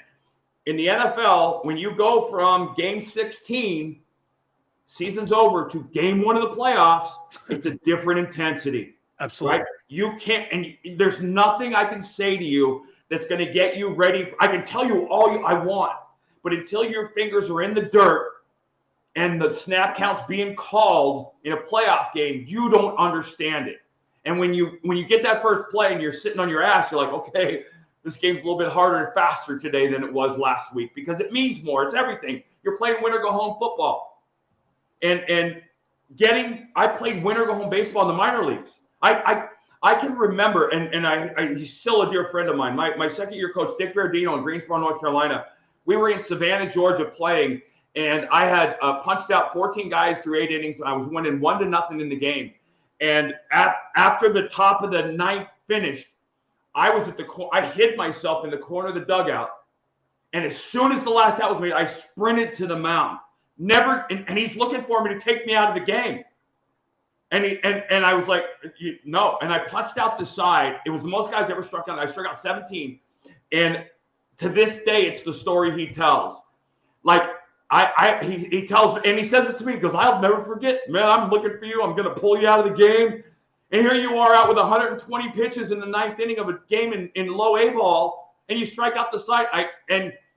I had that. I was raised by a man that taught me that. I was raised by old school baseball people that taught me the same thing in football. When you get those line coaches that are third generation NFLers, they teach old school. They teach, at the bottom of the pile, sure, poke the shit out of his eye. I don't care.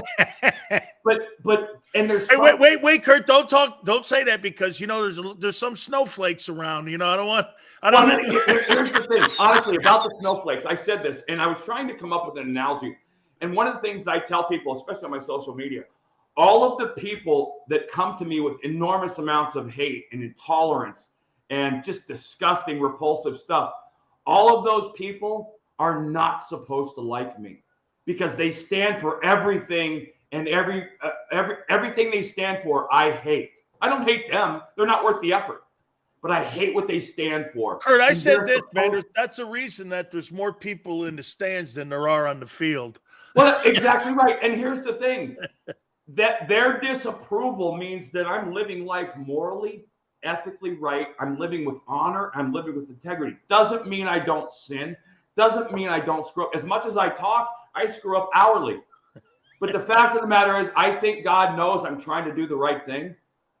I certainly don't always do it, but I'm trying to do the right thing. And at the end of it, that's why I sleep okay at night. And like I said, if you could see my social media, the message, it really honestly is inspiring. The amount of direct messages I get on social media from people that are famous, people that are saying, hey, listen, I appreciate you speaking up. I can't, because if I do, I'm going to get buried. Athletes.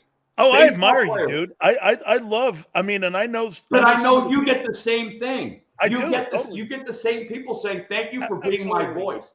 And those are, by a factor of 10 to 1, they outweigh the hate. And here's the thing.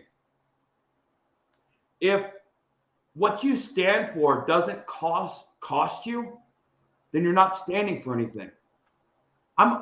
So what did it cost me? I'm the guy in the middle of the Weimar Republic in 1936 in Germany saying Nazis are horrible people. No one's gonna, they're bad. They're gonna hate my guts. I want those people to hate my guts. I don't align with them on anything. And when you look at what this country is, what's happening here, it's gut wrenching. And I mentioned the other day, and I know we talked about it, but I used the word trigger. Somebody's going to proverbial pull the trigger. And my whole point was about Matt Getz and Jim Jordan and all these guys who I see day after day talking on Capitol Hill. And they're saying all the things we want to say, and then they don't do shit. And I'm saying, get off your ass and do something. Fix this. Hey, Dan, we voted them in because we can't do anything about it.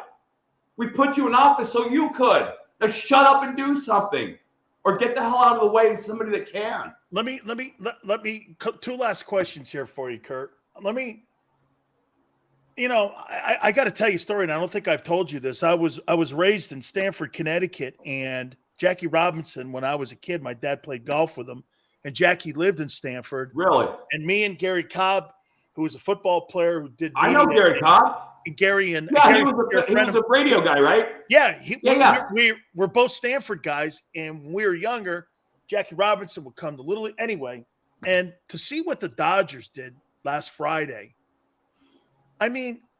Kurt, you're not to go too psycho on this thing, but hey, look, I don't care what people want to do in their life. No, but you're a baseball team. Here's the thing, Dan.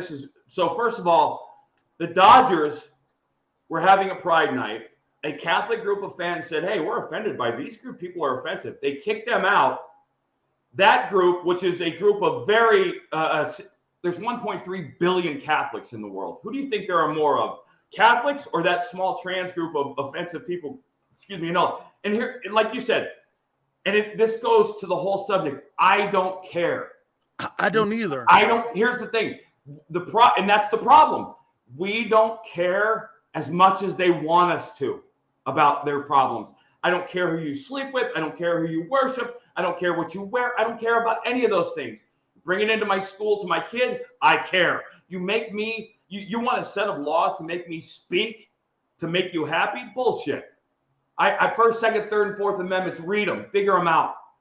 Because again, the government doesn't belong in the bathroom, it doesn't belong in the bedroom, and it doesn't belong in the church.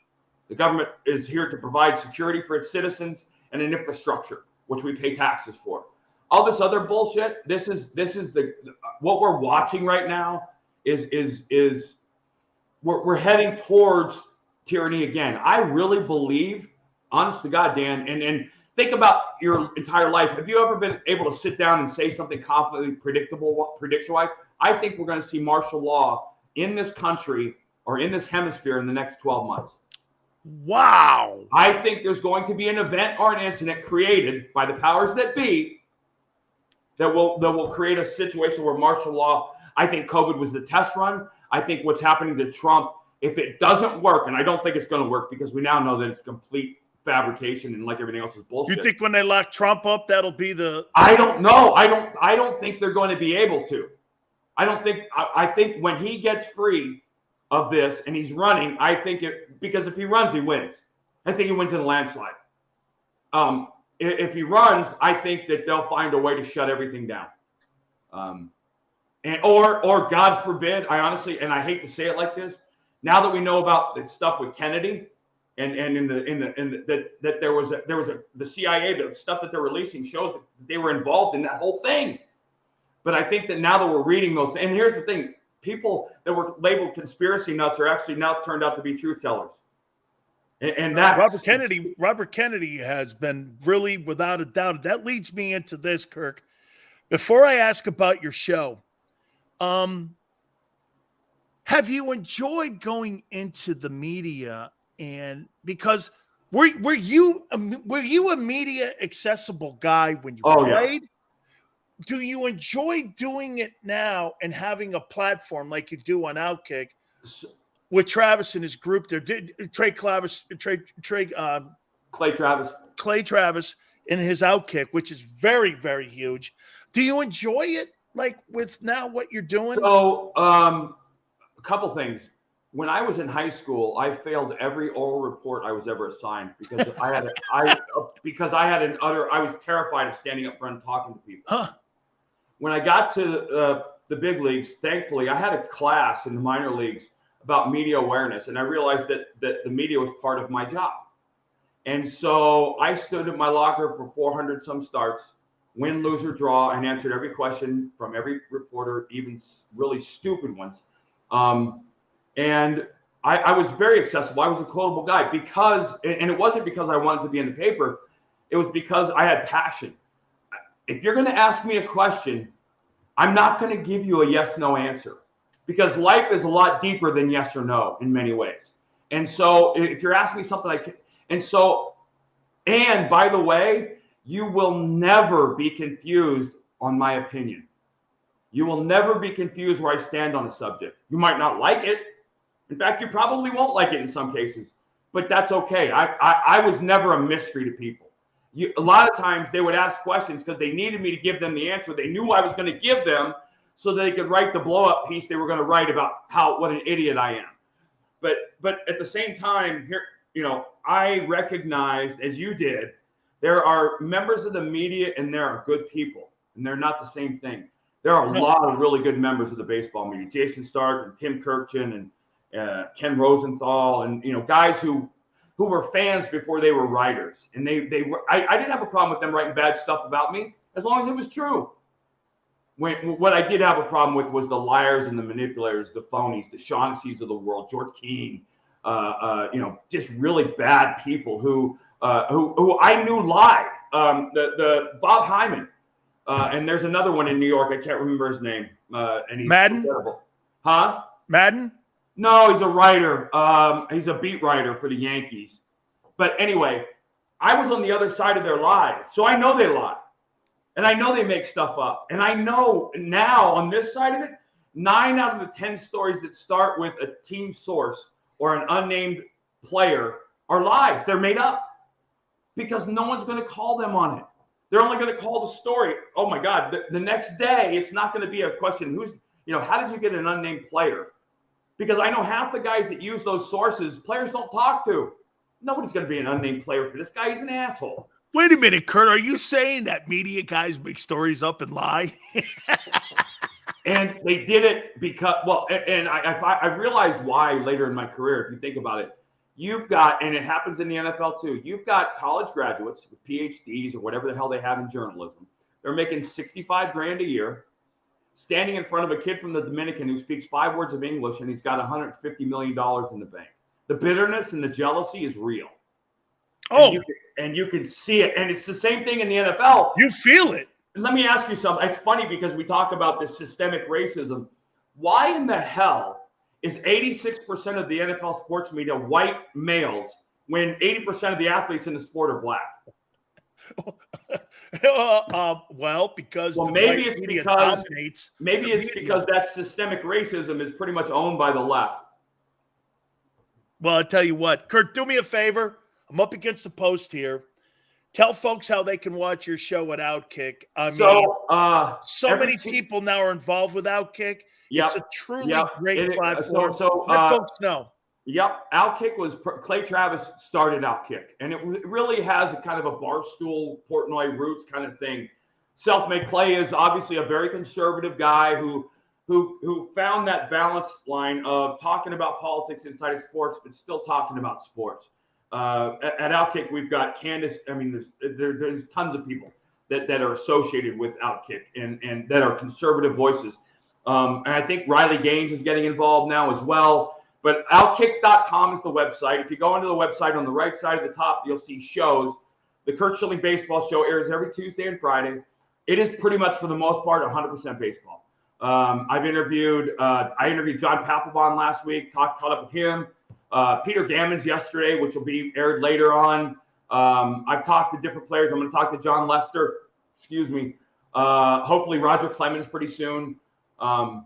But baseball stuff. We talk about baseball, and I try to give people insight. It's funny because, I broke it. So this archaic piece of paper, this was my first iteration of my notebook when I played. I still have everything from when I played. So I pulled it out, and I was explaining to people what my notebook was. This is Andres Galarraga. And so it's every at-bat, every pitch I ever threw him before there was video. I had to do it all by hand. Who's the one on Bonds? The one on Bonds has a lot of home runs on it.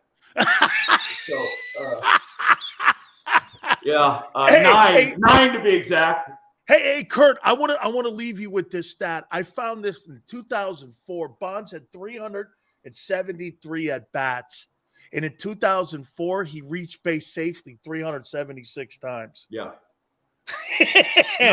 And that's the sad part about it was he was a Hall of Famer. I don't think he does what he does without the PEDs. Okay. But he was going to the Hall of Fame before it. And I've said, listen, unfortunately, I don't vote for the guys that I know cheated. Doesn't mean I don't like them. Doesn't mean I don't respect them. Doesn't mean I don't think they were great players. I think I was the last guy. I died on the Clemens Hill. I defended Roger through it all. Yeah, but let me ask you this, though, Kurt. There was not a steroid test back in those days. And here's been my contention. Guys took steroids to make more money. Right. They did it because here's what the owners did. Barry said he did it because he was pissed that McGuire and Sosa got all of the media in 98 and 99 when he was doing shit they were never doing. It was about attention for Barry. But Kurt, get this. So Roger Clemens, from the time he was 36 with that sweetheart deal where he only had to pitch at home, and Bonds from the time he was 37. Both men made $250 million from the time they were 37 to 43. So you know what they did? They did PEDs and cashed their Hall of Fame ticket in. Yeah, they did it for $250 million. And get this. This is my contention, Kurt. Then the owners came in and went, holy shit, I don't give a shit about the player's health. However, I don't want to pay $50 million for a 50 home run guy. Right. I'd rather pay $20 million for a guy who hits 35. The problem was you had to pay $50 million for a 50 home run hitter, and the league became replete with those. 50 home runs wasn't a big thing anymore. And so now everybody's making $50 million. But the thing is, the two most hypocritical groups on the planet, the owners and the writers. The writers bought in; they knew what was going on. They wrote about. They were, when you think about Cal Ripken bringing baseball back after the '94 strike, Sosa and McGuire took Ripken and carried it forward. That home run chase captivated everybody, and everybody knew what they were doing. You think Tony La Russa knew what was going on in the 80s? You know what? F him. He's so full of shit. He knew all about that stuff. There's again, you've been in a locker room. I think he did too. You see everybody naked. When that guy comes in, when I come in ripped and shredded, somebody's going, okay, what the hell? This guy's taking Kurt, the year before he was 185 pounds, Canseco. The next year he comes in, he's 238. Well, Jose Canseco would have never had a career if he hadn't cheated. I think that's pretty clear. But again, the one thing that I hold dear, never doing it, because people ask me, I don't know what it was like on the football field, but I can't imagine being a guy. Everyone did it. Going against, but I'm saying if I'm a guy that isn't doing it, going against a guy that is, number one, he's recovering faster. And number two, on game 15, he feels a whole lot better mentally than I do. And that was the big thing for me. It was the recovery thing that they talked about. But the fact of the matter is, when I die, which might be sooner rather than later, I will die with my legacy. I will die. I like to think, and I've said this before. I said on my show, two things that I told my wife in 1992 that I wanted when I played. We were talking about, I just had my first year. I said, I want to win the Roberto Clemente Award. And when I retire, I want everybody that suited up with me to say, if I had my family's life on the line for one game, who would I give the ball to? I wanted Kurt to be Schilling. that guy. But I mean, that's what I wanted out of my career. I'm going to die. I'll have those two things. Let me tell you, Kurt. You talk about $250 million. The legacy, what's it worth? Because they can't buy it and they don't have it. I have to win one nine-inning ball game, man. I'm throwing your ass out there. Well, man. you're winning. That's a given. Hey, Kurt, always great catching up with you. Folks, please do me a favor. Go to Outkick. Click on the little link where it says shows. Click on Kurt Schilling's baseball show. Obviously, he speaks his mind. Every Tuesday, every Friday. Dan, I always love catching up with you, bub. And the Leroy Selman jersey just makes me tingle. Let me tell you, Kurt, this guy's the greatest guy I've ever known in my life, and yet he was, according to Mean Joe Green and Bill Belichick, they said he's the greatest 34 defensive end of all time. He was unblockable. Really? Unblockable. And I wore 93 at the University of Miami because he wore 93 at Oklahoma. Yeah. And he was a lifetime friend, one of the greatest people I've ever met. It's still one of my top 5 NFL uniforms ever right there. Yep, and I enjoyed playing for the Buccaneers myself. Yeah. Kurt, thank you so much, my friend. Dan, take care, buddy. It's always great. You got it. That is the legendary Kurt Schilling. Please do me a favor, guys, and please do me a favor, too. Check out his show at Outkick. I absolutely love talking to Kurt Schilling, man. This guy I'll tell you what, man, the conviction he has, that's how he won ball games. And that's how he's winning life. Hey, we all have ups and downs. We do. You know what it is, man? The toughest opponent I've ever played is life. It's not you. It'll never be you. Do me a favor. Hit the like button. We'll reset. I want to get into the 49ers. Do they really have a shot at dethroning the Philadelphia Eagles? We'll do that next. Hit the like button. Keep it here. Power Hour up here on the National Football Show. Do you stream on a Roku, Fire Stick, Google TV, or Apple TV? Now you can watch 6ABC 24/7 with the 6ABC Philadelphia streaming app. And the big story on Action News? Search 6ABC Philadelphia and start streaming today. Go to get your game on. Go for the beers. Go for the cheers. Go for the hit and the hits. Go for the stakes and the stakes. Go to get your parlay on. Go to get your party on. Go for the scene. Go for the screens. Go for the gallery. Go for the win. Go to Ocean. Visit theoceanac.com to plan your visit. The greatest fans on earth. It's a bold statement, but would you expect anything less from Philadelphia? 58 years of heartache creates a toughness, a grit, a resolve not found in most. Sure, our prayers were answered, but now that we've had a taste, we're looking for more. Pondley Hockey, official partner of the Philadelphia Eagles.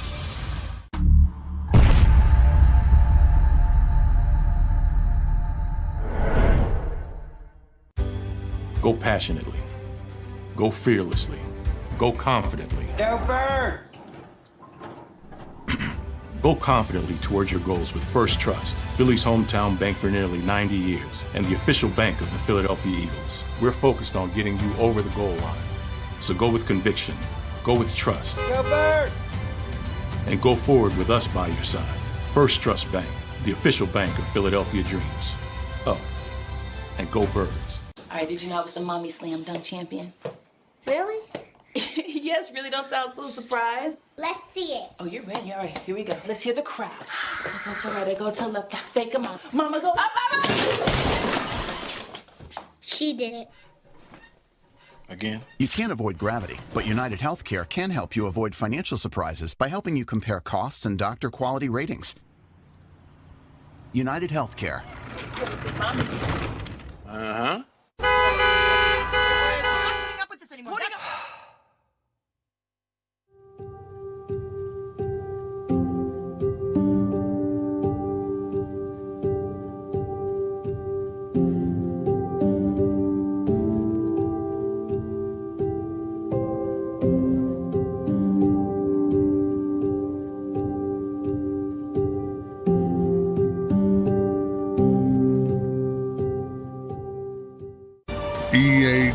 EAGLES, Eagles.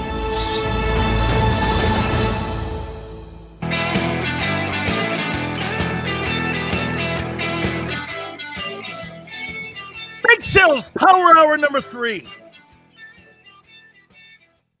It is always interesting listening to Curt Schilling. So Curt Schilling was in a World Series with the Phillies, the Red Sox, and the Diamondbacks. And you throw a guy the pill like that to go out and win you a 9-inning ball game. Man, gone are those days. Who would you rather have on the hill, Scherzer or him? I mean, and you keep him out of the Hall of Fame because of his political beliefs. That's what the media does. Guys with pens and paper and erasers. You should have your vote taken from you. If you have one's religious beliefs, sexuality beliefs, and by the way, I don't give a shit what you believe in, but that shouldn't be held against you. Ty Cobb murdered someone. That wasn't held against him. But someone has a different political belief than you. That is. Who are you to do that? What gave you that empowered privilege to say whether a guy's a Hall of Famer or not when you look at Schilling's accomplishments? You think Mike Mussina is more accomplished than Curt Schilling?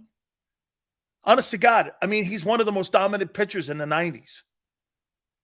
He was part of that whole crew with Clemens and Johnson, Pedro. He was in that conversation with those guys. Every time Curt Schilling stepped on the hill, he was a guy you went, holy shit, man. You better have your A game. Like the Phillies, I mean, he could easily, we not agree. Curt Schilling goes down as one of the top 3 arms in Philadelphia Eagle history. Roberts, Carlton. I'll tell you what, Roy Halladay, man, he was pretty dominant for the time that he was in Philly. But Carlton, Roberts, Curt Schilling, Roy Halladay, doesn't he go down? Dude, I'm not hating on Mussina. He won 20 games in his final season with the Yankees. I'm not saying that. Okay? This guy in the 90s was one of the most dominant arms. Randy and Schilling. Get this, Eagle fan. Can you imagine? You got to go back-to-back against the D-backs against Randy Johnson and Curt Schilling. Man. Okay? Twiz, what's that Rip Doc mean? Christy Matheson going further back. Okay. Schilling's best years were with the Diamondbacks and Red Sox. Yeah, but he was leaned on more in Philly, I thought. I thought he was leaned on more. Okay? Dude, Roy Halladay. Okay, got you. Twiz, thank you. Hey, Roy Halladay, man, lived in Orlando, and he had a place when I was doing my sports talk show in Florida. Roy Halladay is one of the sweetest guys you'll ever meet in your entire life. Guy lived in Orlando. What a great dude Roy Halladay was, man. What a dominant arm he was with the Blue Jays, too. Holy piss, was he good. Man, every single time that I did an event, Roy Halladay would show up. Every time. Lived in Orlando. He'd come over to Tampa, or I'd meet him. We'd go play golf at the Hyatt course or over at Ritz-Carlton, and we'd go over and play. Dude, what a great, great guy. Just a great dude, man. Unbelievable. And a great player. Dude, unbelievable. All right. I'm going to do something here in this hour here. We're going to look at the 49ers here in a second. How many people believe the 49ers can dethrone the Eagles as NFC champions? I think they can. Is it likely? And here, look. Here's why I still lean to Philly. Dude, on June 21, you don't have your quarterback situation figured out yet.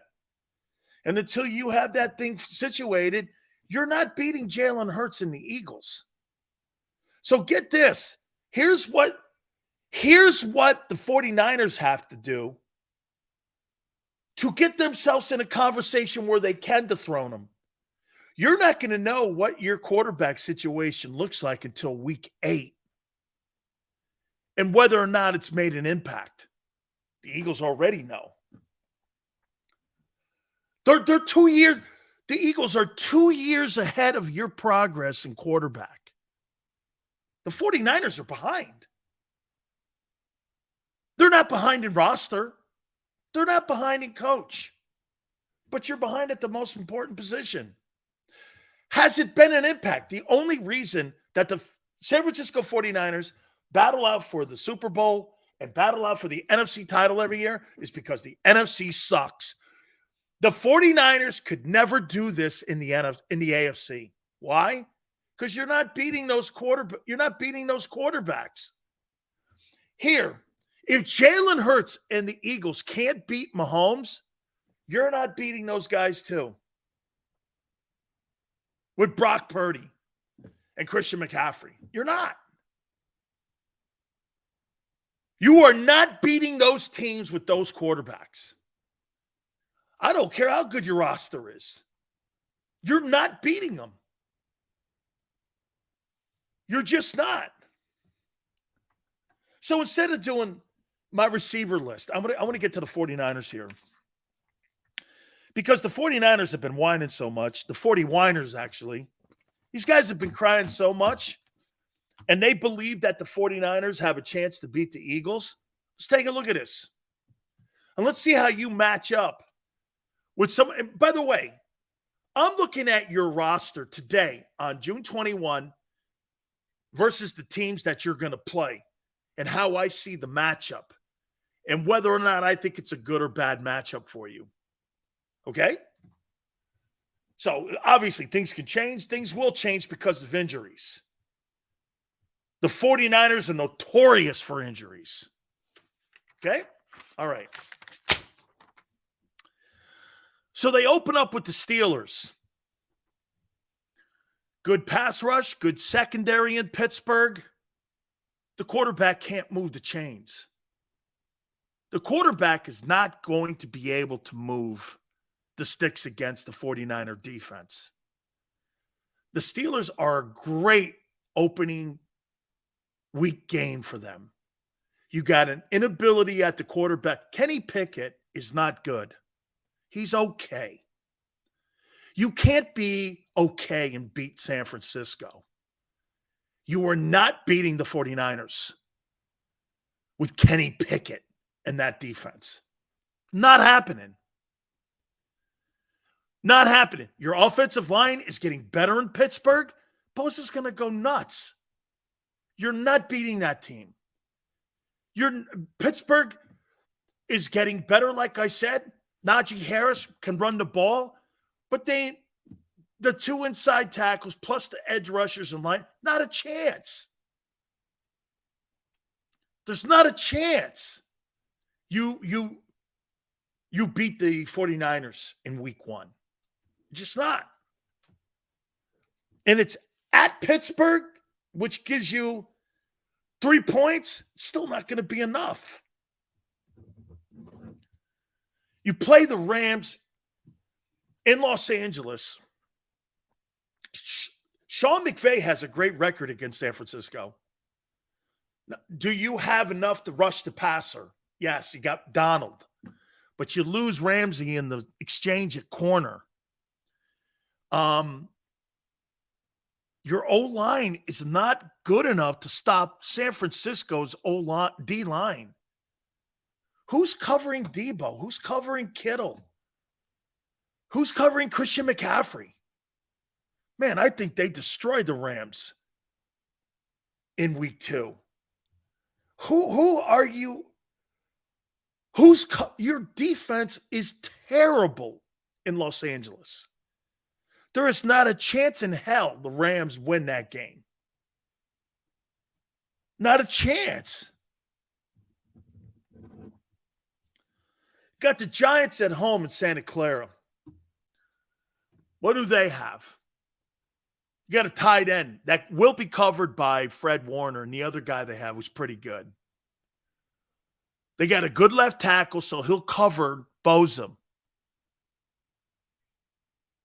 The safeties are good, so they'll be able to spy on Daniel Jones. Barkley helps play action. Who are you throwing the ball to? Who are you throwing the ball to? How are you keeping San Francisco at bay with those wide receivers you have? You're not. And it's at home? Not a chance. San Francisco, the first 3 games, their talent is 2-1. Their talent is 2-1 here. Cards. I'm not even going to talk about that game. So, the way I look at it, first 4 games of the year, San Francisco's superior at every position. Every position. Every grouping. They're going to come out of the gate exceptional here. They got the Cowboys at home in week 5. So let's take a look at this one. You got Dak, okay? It's a pretty close game in the divisional game last year. I do believe Dak will be better. Who's running the ball? Tony Pollard? He's a finesse back. Catches back footballs out of the backfield, running in between the tackles. You're really going to put a guy who's coming off a leg injury into a game against a team where you're going to try to give him, 25 carries? You don't have a running attack. You're more of a finesse team now. You're a finesse team going against a power defense. That's a complete mismatch. I don't see where Dallas. And by the way, the 49ers have like 3 great wideouts. The Cowboys have one good one in CeeDee Lamb. They have one good one. Galladay's okay. Brandon Cooks is good. But we're talking Kittle, Ayuk, Deebo Samuel, McCaffrey. Come on, man. It's stupid. Stupid. Stupid. I think they beat the Cowboys.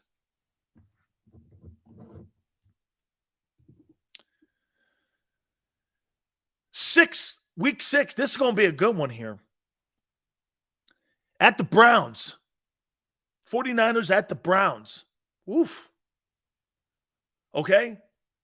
Myles Garrett, you got to deal with him. They got good corners. They got good backers. And this is going to be a close ball game. You got Nick Chubb. You got third-ranked O-line in the game. You got a quarterback who we don't know yet. I'll tell you what, man. That game right there, I'm still going to – your quarterback is not in the room with Deshaun Watson. I think you lose that game in Cleveland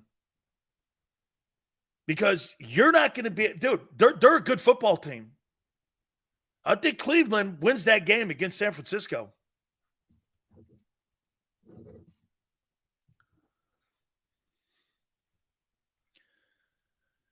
Week 7, you got the Vikings in Minneapolis. Let's see. Justin Jefferson. I don't see who covers him. Then again, Minnesota doesn't have a running back now.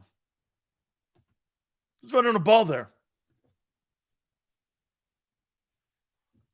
Kirk Cousins is your quarterback?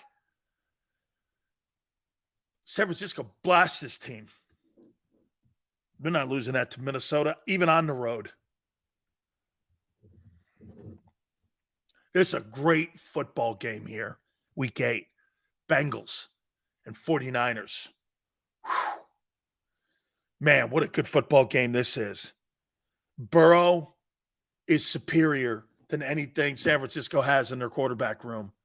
Automatically gives them the edge. They have as good a wide receivers. San Francisco's better because of the tight end, but you don't have the guy getting them the ball like Cincinnati does. And I think Cincinnati's defense is underrated. I think Cincinnati beats you at your own place. I think Cincinnati wins this game. Week 9, you got to bye. Then you come out of the bye against the Jags in Jacksonville. This is another – I'll tell you what, you got a nice little stretch coming up here. You got the Jags coming out of the bye. Trevor Lawrence. You got Ridley now. You got NTN. You got an improved defense. Another year in the system. Man, Trevor Lawrence is the better quarterback. I think that's an L. I think you beat the Bucs. It's at home. Bucs come to Santa Clara week 11. Seahawks. First time you see them, it's in Seattle, 11th man, or 12th man, excuse me. I think Seattle's got a really good roster. Seattle's got the quarterback. Well, I think. But I think you're better. I think you're better than them. I think Geno Smith's a one-year wonder. I do. I think he's a one-year wonder. I think the Niners win this game. Then, December 3rd, you got the Eagles on the road. Your corners versus, look, with a signal caller, that game is going to come down to last possession. I think the 49er defense did a spectacular job against the Eagle offense when it came to offensive production. And the only reason they put the 31 points up wasn't because they were going on extended drives. It's because, again, at the end of the day, they had short fields to work with because the quarterback was turning the ball over. There was a ton of turnovers. They had no QB play. It's not excuses, it's facts. 263 yards in total offense is all they had. Lowest output of the year. They could keep San Francisco. They could keep the Philadelphia Eagles at bay. They can. They did. You look at the score and go, that doesn't really tell you the story. There was nobody who had a dominant game in that game, except for the Eagle defense. You had nobody on offense with a dominant game. No one. Zero. Actually, you didn't have anybody the entire playoffs except in the Super Bowl with a dominant game offensively. Nobody. So they can keep them in it. But Hurts, in my opinion, Jalen Hurts is he's the trump card in this. Who are you putting in there to go against him to keep the series going?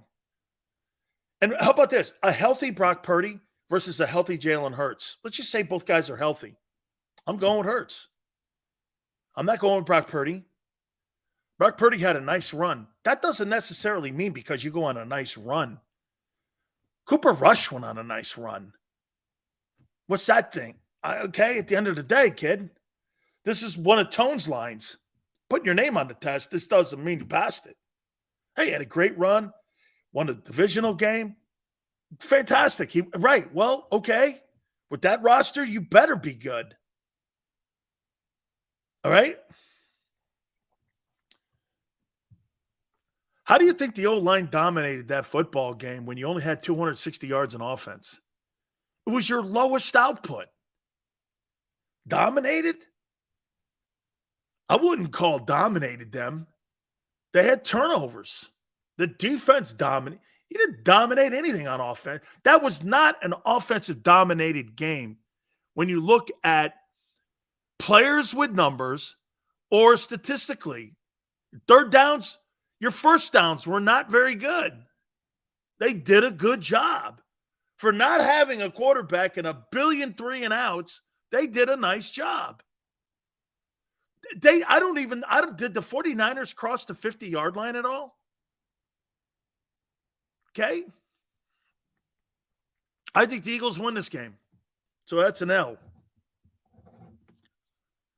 I think the Seahawks turn around and get a win because it's a divisional game. Cardinals, you win this one.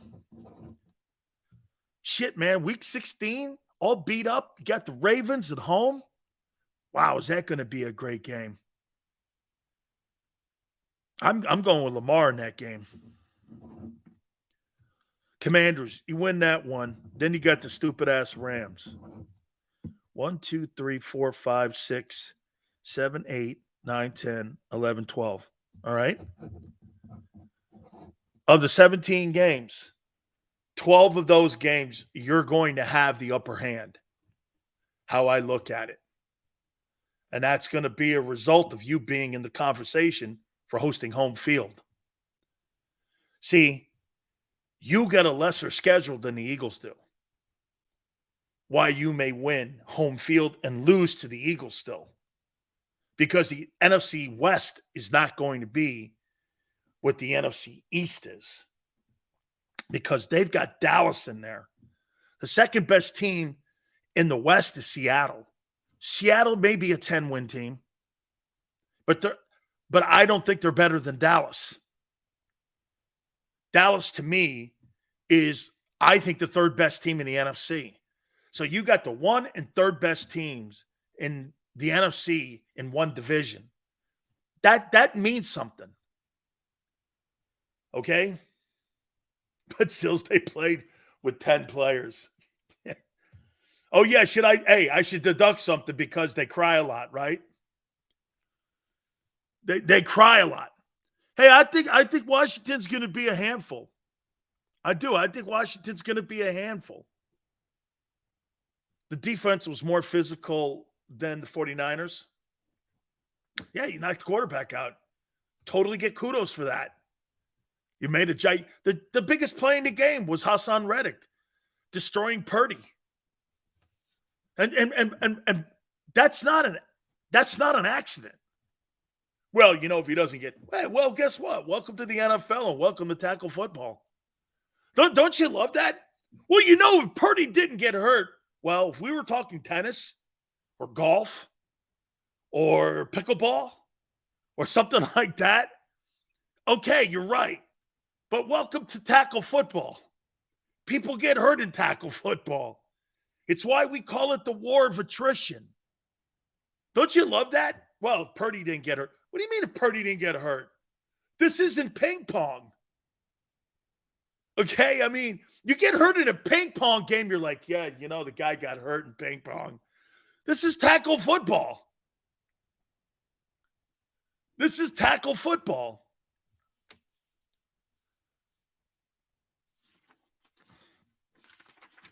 Okay, so again, how I look at what their schedule to me and the teams that they play, the only reason that they're going to be behind in certain ball games is because they're going to have the mismatch at quarterback. Okay? Okay? No, Quan, someone asked me to do this yesterday, and I said, okay. See, what Niner guy doesn't like is he just doesn't like the fact that they cried all offseason and whined all offseason. Seriously, Niner, I'm going to have somebody at JAKIB, you know, because we're going to start getting shirts and hats and stuff. We're going to make sure that we send you a bib. And it's got, I want my and need my whoopee. Okay? I need a whoopee. It's all right, kid. Guys whined and cried. You know, we haven't been good for 25 years. Dan's bringing up the same shit again. Oh, really? No. Oh, here, I'll make sure we get some more new material for you. I'll get a menu out. And you know what I'll call it? I'll call it the Hassan menu. Okay? The Hassan menu. You see, what I don't like, though, Niner, hold on, Niner. What I don't like is that your cook, Kyle Shanahan, he overcooks your quarterbacks. Okay? Make sure, oh, no, I can't go there because I don't want to get in any kind of trouble. Okay? 49er guy. When have you been great? Long gone are those days, dog. Here we go. Long gone are those days. Dan's talking about who we're playing again. Here, wait a minute. What's this, Tone? Here's Debo. Here, I'm going to put Niner on that list. Debo. Okay, hang on. We only played with 10 guys. Kyle. I hope we play him later in the year. Kittle, I really would have liked to have seen what we would have done if we would have had our guy.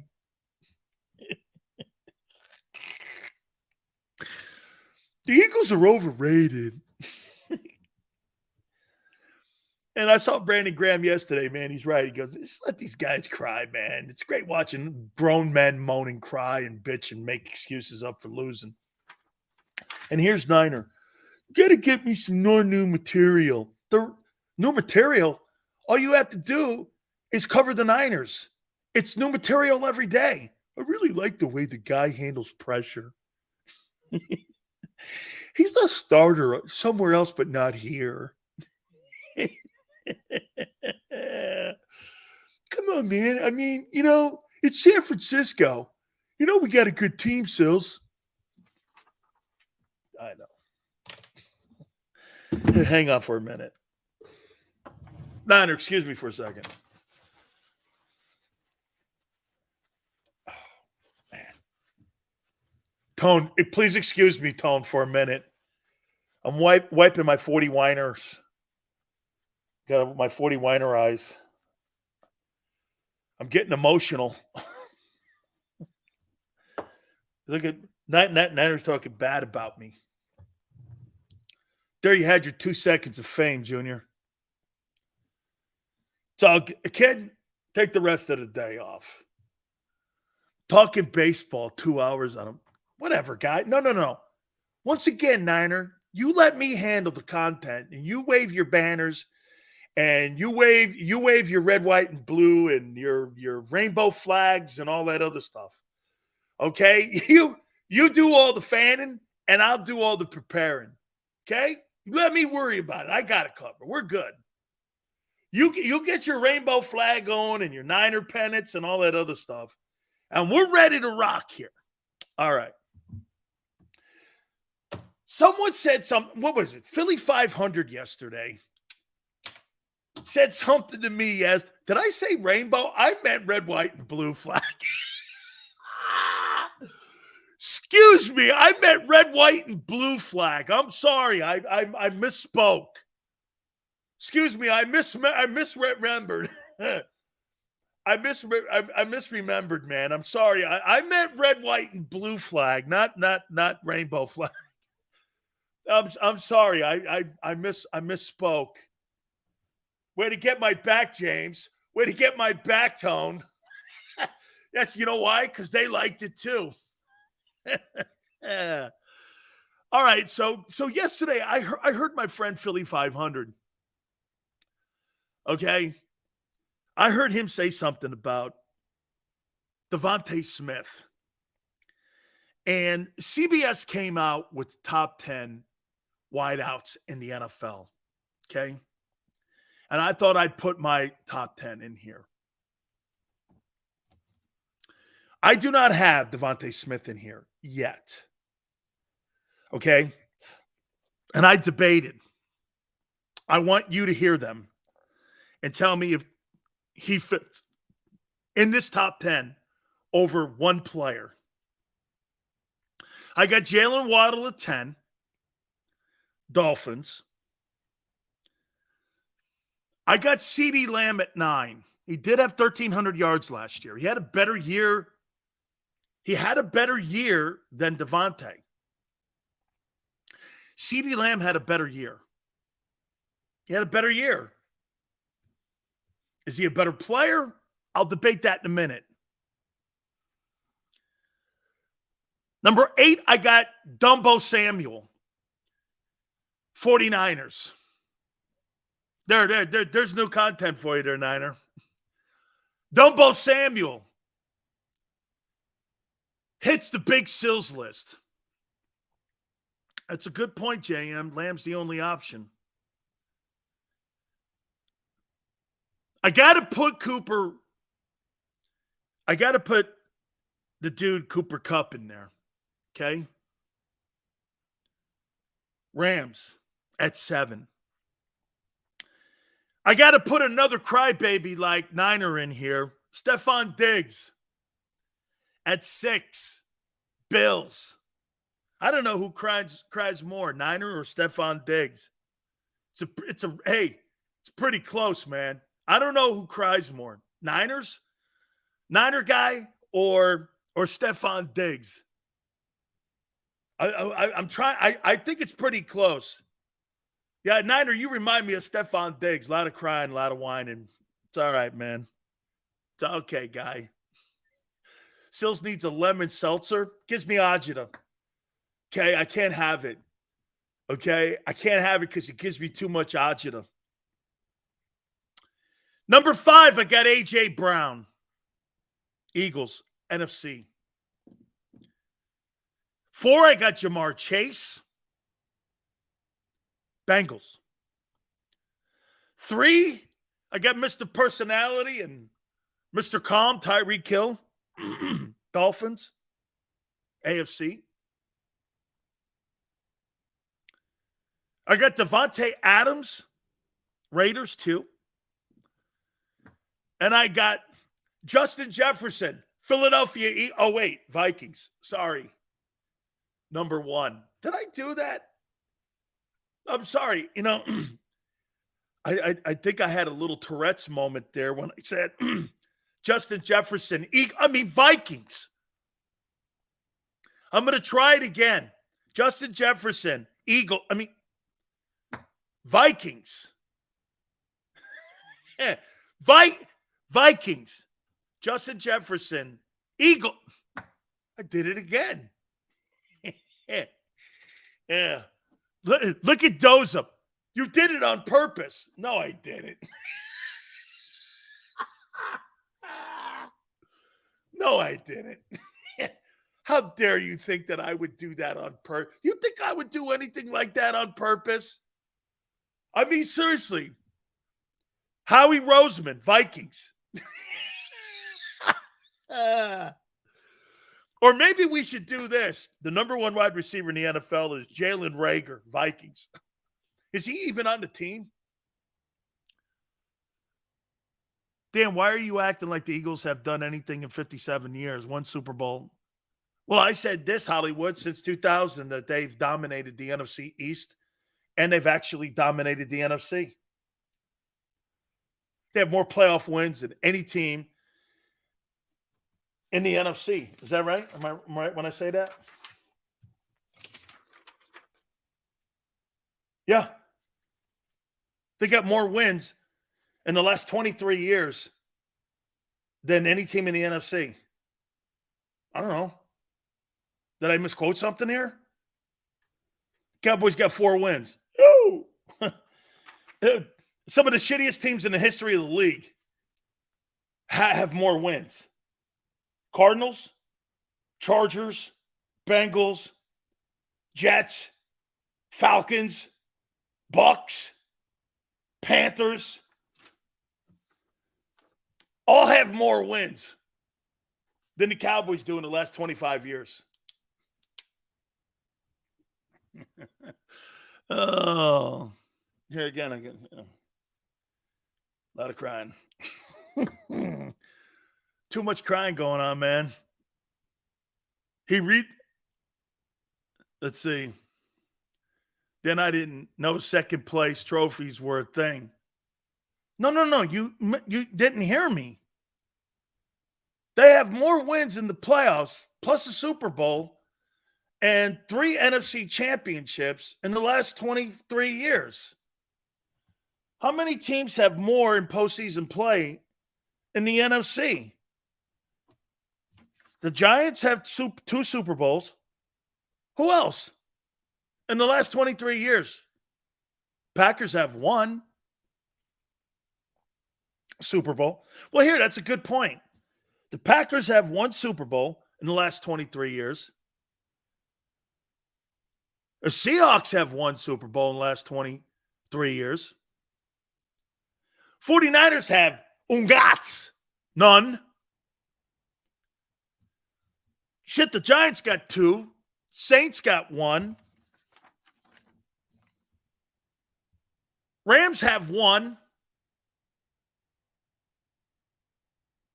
Right, because that title was 99, right? Then they got beat by the Patriots. And then they won with McVay. Shit. You're making it sound like the Eagles haven't done shit in the last 23 years. I didn't know second place has been mean anything, man. I know. Hey, Zeus, just remember, most people who listen to the show don't really know how to read or write because they don't understand what I'm saying most of the time. But it's all right. That's all right. Hey, James, you don't explain it to people like Niner and them guys because they can't hear, man. All they do is whine. Why? Why? Why did you take our quarterback out? Why? Why did you draft Trey Lance? Why'd you draft Solomon Thomas? How you doing? Hit the like button. Keep it here on the National Football Show. Do you stream on a Roku, Fire Stick, Google TV, or Apple TV? Now you can watch 6ABC 24/7 with the 6ABC Philadelphia streaming app. And the big story on Action News. Search 6ABC Philadelphia and start streaming today. Go to get your game on. Go for the beers. Go for the cheers. Go for the hit and the hits. Go for the stakes and the stakes. Go to get your parlay on. Go to get your party on. Go for the scene. Go for the screens. Go for the gallery. Go for the win. Go to Ocean. Visit theoceanac.com to plan your visit. The greatest fans on earth. It's a bold statement, but would you expect anything less from Philadelphia? 58 years of heartache creates a toughness, a grit, a resolve not found in most. Sure, our prayers were answered, but now that we've had a taste, we're looking for more. Pondley Hockey, official partner of the Philadelphia Eagles.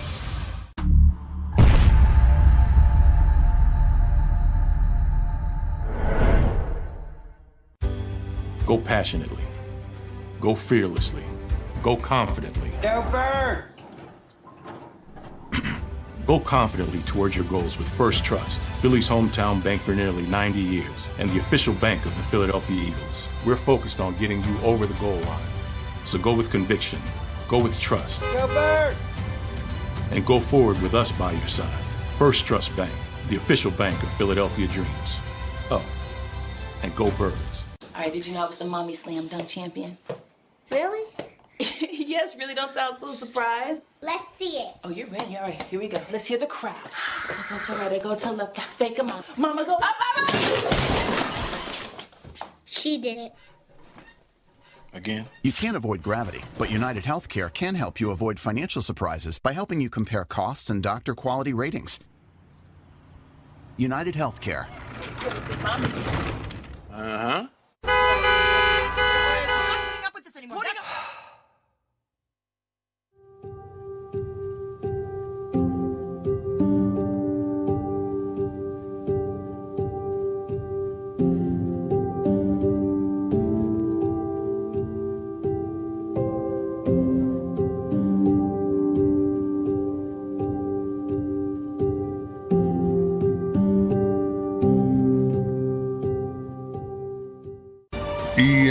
EAGLES, Eagles.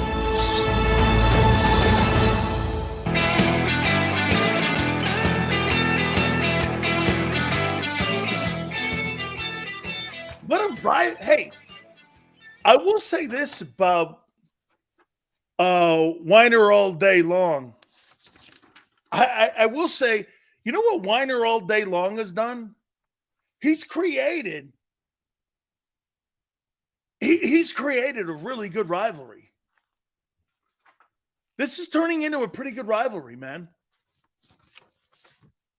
Like, the Cowboy rivalry's built in, right? I mean, it's what it is. You're not going to – the Cowboys will always be the Philadelphia Eagles rival. And by the way, I don't think Washington is any longer the rival for the Cowboys. I think once you took the Redskin name away, you took that rivalry away. Cowboys, Redskins, sorry. I don't feel the same. Do you? Do you actually feel the same, Washington and Dallas, as a rivalry? I think it's like a non-conference game now. It's just not the same. It's just totally not the same. Like, here to me, if I were to look at the Eagles and this year, Giants are more of the Giants and Cowboys. That's a better rival than Washington and Dallas today. Totally, man.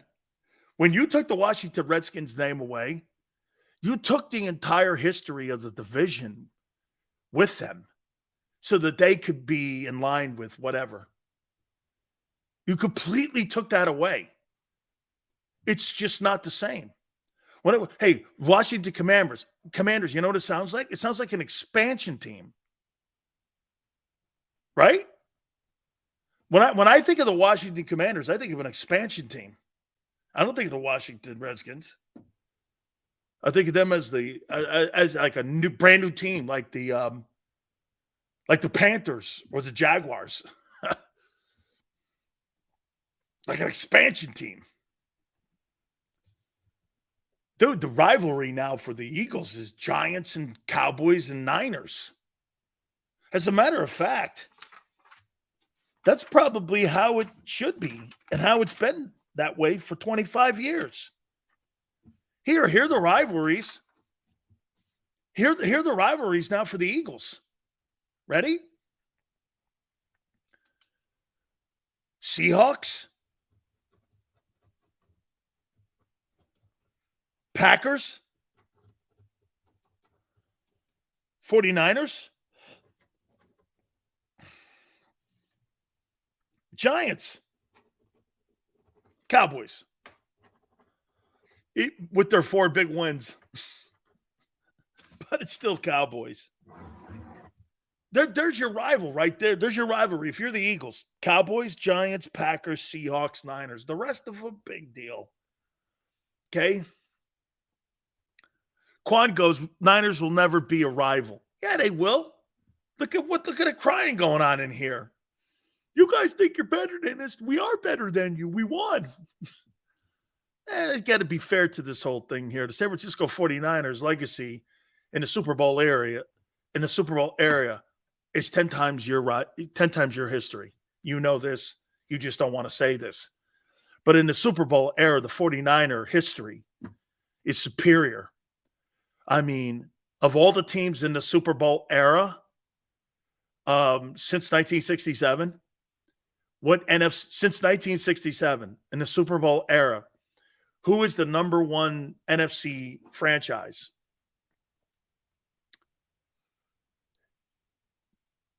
Well, the Cowboys. They won in 71.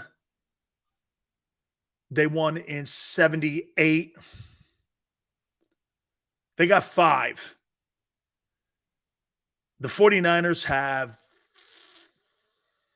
5.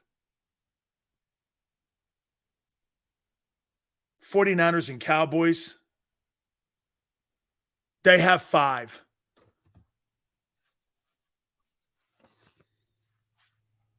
Okay? Okay? Yeah. Instead of losing in the first 2 rounds, they lost Super Bowls. Giants have 4, 2 with Parcells, 2 with Coughlin. They got 4, right? Yeah, but the Eagles were so bad in the 70s, early 70s. Man. Leonard Toads and all them, oh man, he fucked that team up. Then when Vermeil came in, it changed it. And probably from Vermeil on, is 74? Like that, right? From 74 on, they got better. Then they went into Kotai era. He wasn't all that bad. Then they kind of wobbled a little bit until Jeffrey Lurie took over the team. And now they've been the dominant team in the last 23 years. Okay? Hollywood, all good, man. Thank you so much. All right? Thank you. Appreciate that. Man, Quan, guy was betting the franchise. Absolutely. Hey, I wrote this down. I wrote this down here. Now we'll do that tomorrow. We'll do that tomorrow. Okay? We'll make sure we do that tomorrow. But I've got some.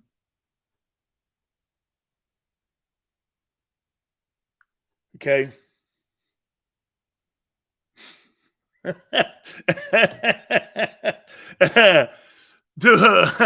do that. We'll do that. Fly. Thank you so much, man. Cosmo goes like this. Niners were a different team back then. They didn't whine and cry like they do now because they won a lot.